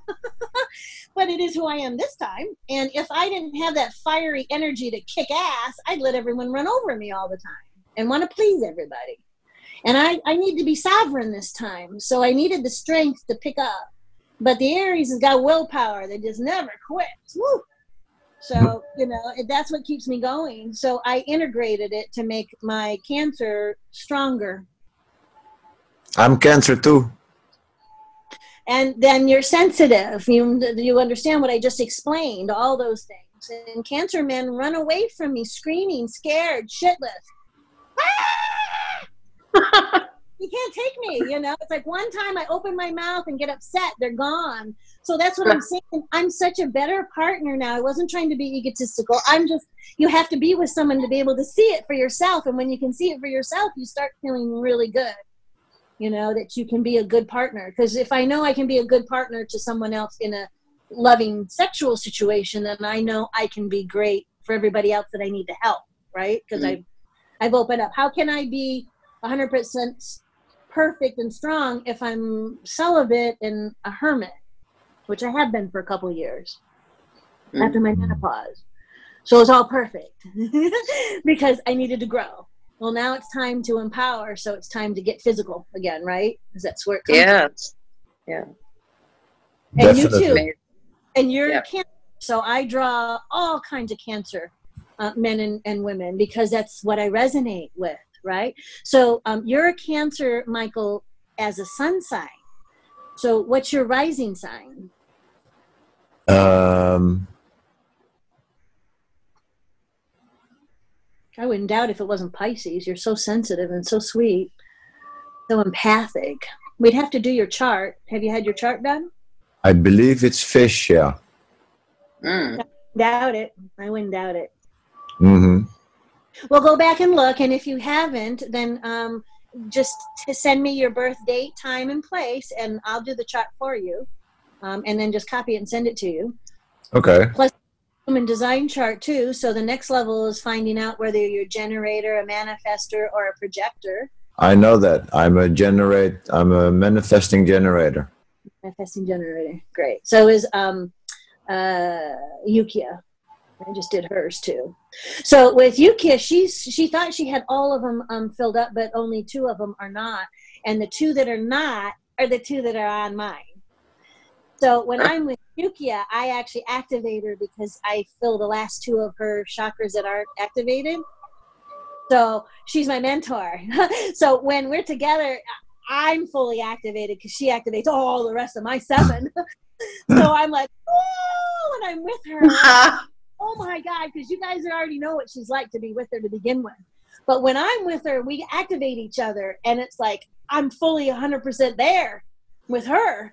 It's like, whoo, and then she's gone, and I'm like, oh, bummer, because it all goes away, But while it's there, it's like, oh man, I feel so enlightened with her. And then she starts talking, I almost understand.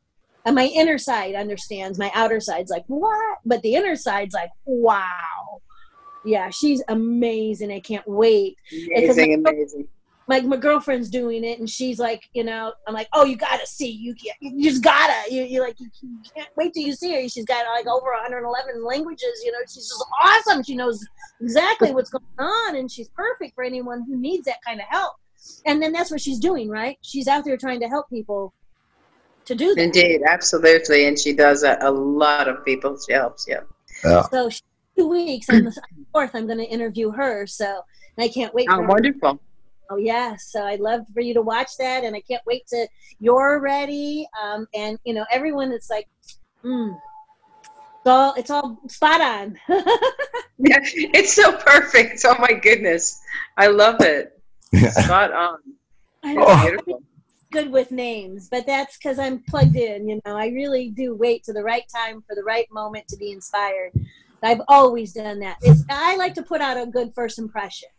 I guess that was trained as a model at 19 and 18, right? You want to be on spot all the time, right? So you just always, that's how you are. It's like once I put myself together, after that I could fight the whole world, you know, or love the whole world and heal the whole world. I mean, put that positive back in. But you know. And well, yeah, and when you're saying that, I'm feeling you into what you're saying as you're saying that, and really, this is not an egoistic thing. This is a thing of what you're really doing in essence is just preparing yourself energetically.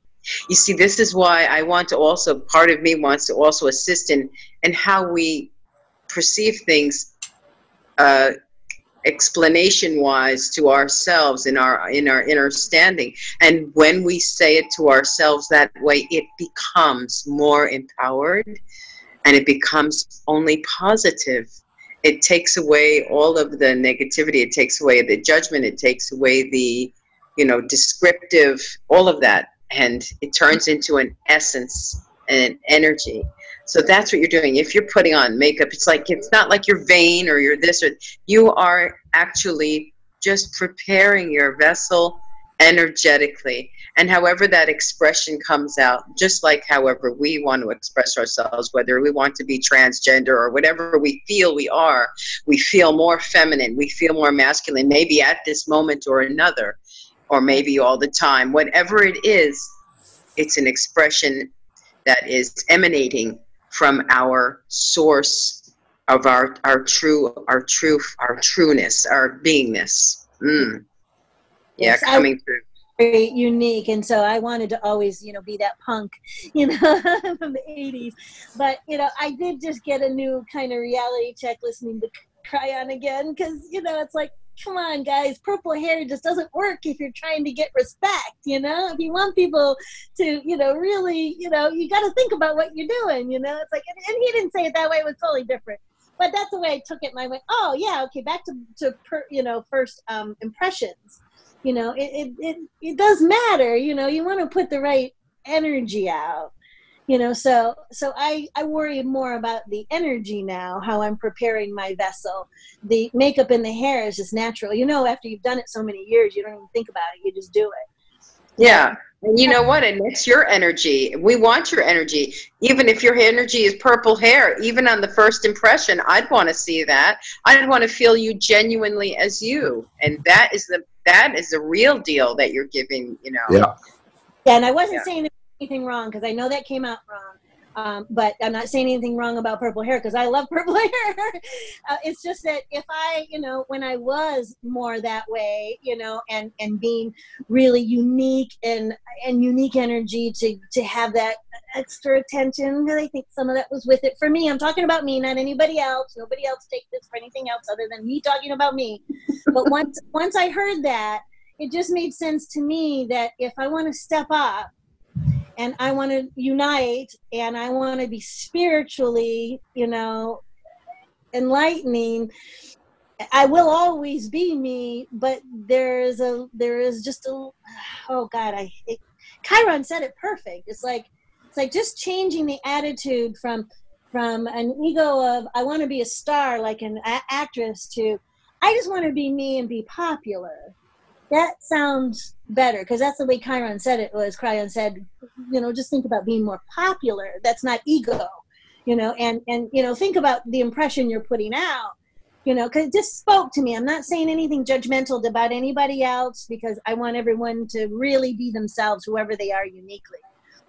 But when you're trying to do things to the next level, and you're trying to draw, and you want to put a good impression out, and you want to be professional, you do have to go up to the next level. I mean, you don't have to, but it helps when you do, because of still the impressions that everybody has. But now when everything changes, that won't be the case. But the people that have the impressions still, you still got to impress on them, right? The other ones that don't have that are open, wide open. They don't care. They're going to accept you for who you are.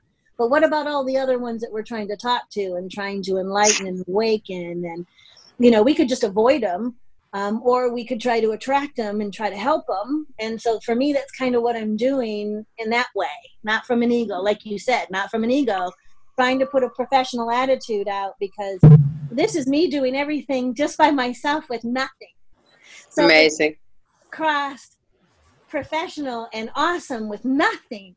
I want someone to look and say, God, what could we do with her if we gave her stuff to do it with? You know, I mean, that's what I'm hoping, that I'll be recognized, so that we can all go to the next level with it, as opposed to charging everybody. You know what I mean? It's like, you got to have a bigger picture of what's possible. The universe can provide sponsors. They can provide the right person in the right place at the right time. And it's all about timing. So I'm just going to keep on going. But I do want to put out a good first impression. That's probably the best thing, and be professional. Because I am trying to create a professional show the best I can. And totally, you know what?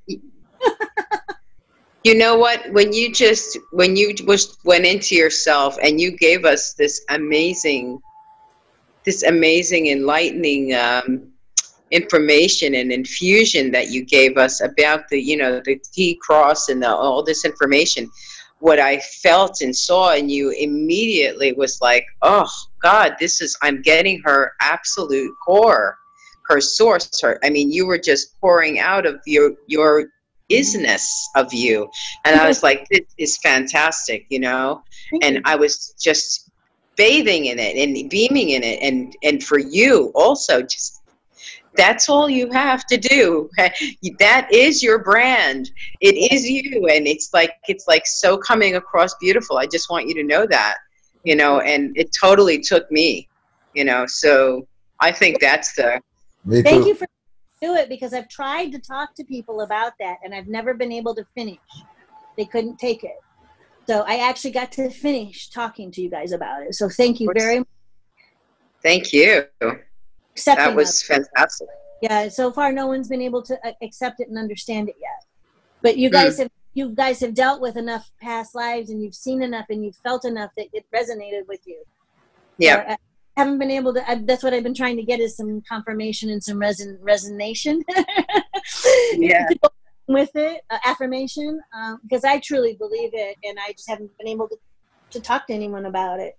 It's really hard to get that piece of information and know that I still can't get it out yet, because I knew that 20 years ago. I figured that out, but I don't. How do I tell people? I mean, I guess just put it out on a video and let it go. I mean, that's kind of, I just did it now. You sure did. You sure did, and it was brilliant. I'll edit that out and use that as just, that's right there, and brand it. There you go. Perfect. It must be good, because my ear is going wah wah wah wah. Yep. There's definitely good energies coming in here. Yeah. Good. Oh yeah. Oh yeah. Fantastic. Because it's important. We're almost telepathic. Let me tell you, what are you going to do when we have the show where we go telepathic? And we're just like sitting here and people are looking at us, and we are having the conversation. Are you with us? We are having the conversation. It'll be ding. We'll just hear dings. Ding! Ding! Oh, they're really in a conversation. Because that is what we're doing right now. Because while one's talking, the others are telepathically going. Exactly. And it's happening, right? I knew you knew it. Yeah, I've like 3 times sent energy over to Michael going, I'm sorry, Michael, you can talk at some point. But he's just loving it. He's just loving it, aren't you? I can just see the love over there. You're just sitting here with two. We're just rolling, aren't we? Huh? Yeah, Michael, this is your interview. Where are you? He's in a happy place. I'm right here. You know, actually, I know you are. I was thinking about what you were speaking about the tea. And I did this exercise with myself in the mirror many, many years ago. I would sit in front of the mirror and I would look at myself and I could see my face shapeshift. It was scary in the beginning. It was scary in the beginning. Yes, it is. Very. But then I understood that, wow, this is the real me, actually. And then I start to see, sometimes in my dreams, I start to see a lot of faces. Or before I fall asleep, suddenly I see a lot of faces. Faces. Wow. Yeah. So that's all aspects of myself. Mm-hmm. Mm-hmm. That's kind of like your mirror work, you know. You love yourself, and you know you practice your loving, your respecting, and then eventually you start just flowing into your mirror, right? You just like you lose your perception, and all of a sudden you're in there, and it comes back and it goes around. Mirrors are wonderful. You can do all kinds of things with mirrors. Absolutely. And there's and that really is oh boy, you're going to keep us going till midnight, you know that, right? Because once you go down the rabbit hole, there's no coming back, you know. Go ahead. You start slipping that slippery intergalactic slope, you know. Midnight, it's 2 o'clock, it's 2 a.m. here. Oh, yeah. Holy shit. Oh my goodness. I was just saying that we're still recording. It's still going. Wow. Oh yeah. Working. Yeah, it's working. I can go Rabbit Hill, but I guess we should probably let Michael go, huh? Well, I think I have to sleep. I know, and we can always connect again. And, for sure. Guys are okay with doing that monthly Galactic gatherings, then sounds nice. I'm in. To do it the first week of March. I wanted to get it done before the retrograde, so I guess this will be the initial launch of it, won't it? Because this is what I want to do. So let's do it. I want to have it all together, and we just did it. So I guess I'll just launch it. This will be our first launching. We'll just cut this part out too, and we'll launch it as the first Galactic gathering. And that sounds amazing. I'm going to make a group just for us, so that we can interact and talk about when we're going to have the next, meeting and everything. And it'll just be the angels will just be the 10 of us or 12 of us that are in that group. It'll just be a very small group, just so we can all interact, saying, what the date's going to be and who's going to join. Because not everybody's going to be able to join every month, and it won't matter. However many can join. Exactly. And look, for 3 of us are great, right? Yeah. And only 3 can make it, then I'm sure whoever's meant to be will come each month. And when they know, I think that the beginning of the month is good, or do you think that's when everyone's the craziest the most and we should do it in the middle of the month? That's what I wasn't sure about. I don't know. That'll work itself out. Doesn't really matter. You don't think it? Yeah, I just thought if I said the beginning of the month, it'd be more consistent for everyone. But none of us are like that, are we? None of us are in a box. None of us are consistently anything but spontaneous. That's all we consistently do is be spontaneous. Yeah. Exactly. In the moment. Okay, well, I love you, Michael. Thank you for everything. I appreciate your patience too. Thank you for the hour of frustration. Thank you so much for doing all of this. It turned out wonderful, huh? I'm here for you. Yeah. Yes, you are. I can tell. Loving man, a nurturing mama man too, huh? Especially if you're Pisces too. So I would love to be able to help you or do your chart. So both of you, if you haven't done your charts, it's only a minute. I got a chart maker, so it's only a minute. I have. Not with you, I have. You want to write it down? Sure. Well, it's going to be on the. It's okay, right? It's going to be on the film. I don't care. Okay. All right, Michael, go ahead. Birth date? It's M-E. No, Michael, you know how to write Michael, right? Yeah, it's not, the name doesn't matter. It's just the birth date and time. Ah, okay. 22/6/65. It's 6. Oh, my pen's not working. That's okay. 6/22. What year? 65. 65. Okay. Time? 1:20 a.m. And place. Amersfoort. AMERSFOORT.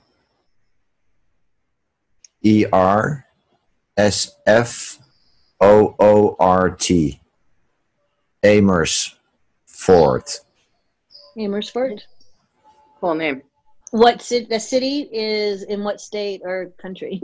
It is in the Netherlands. Netherlands. So is there another province? Yes, Utrecht. It's UTRECHT.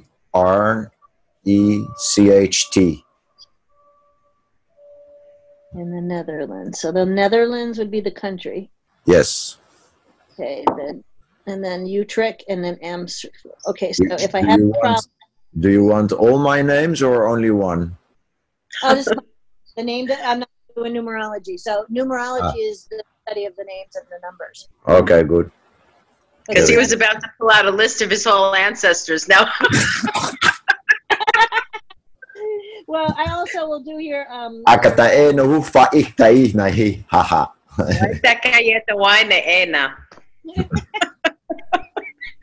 Okay, so what about you, Rosalind? Have you had your chart done? Do you know what your rising sign is?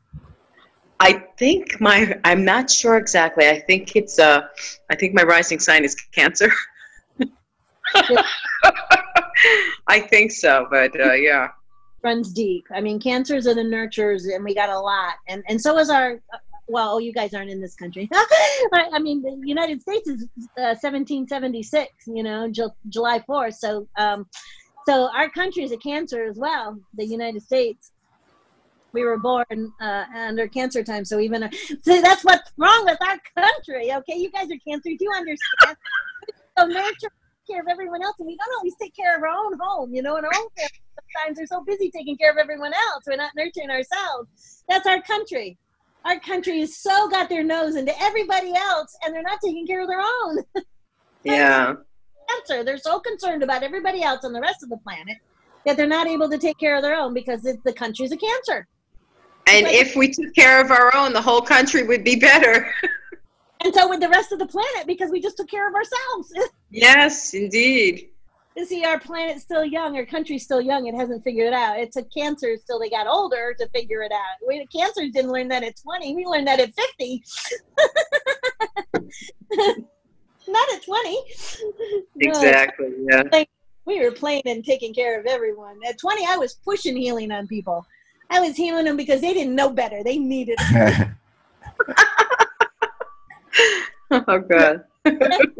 Spiritually.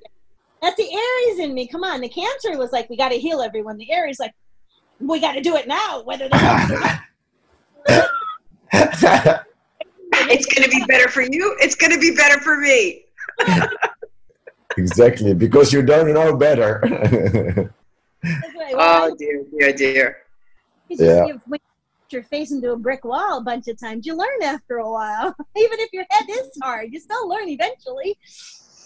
That's true. Yeah. Okay, I feel it right there. Did you not? That was it. Boom.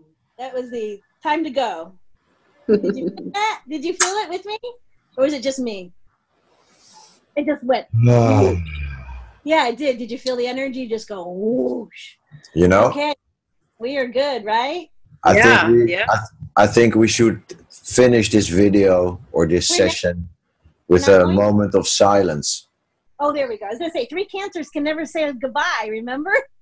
So, Well, so do it in silence. Let's just be silent for a bit. You lead, baby. Okay, so when you hear this again, I'm going to do it twice. Once to begin and once to close.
one being, many expressions.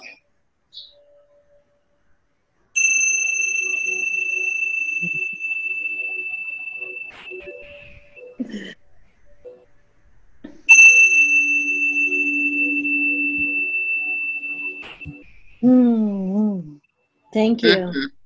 Thank you. You're right. I needed that to kind of calm down a little. Oh, yeah. Because I always need to decompress afterwards. But I guess if I did that, that would be a little more helpful. Thank you, Michael. I think we should always do that if we are working in groups, to really give everything that's being said.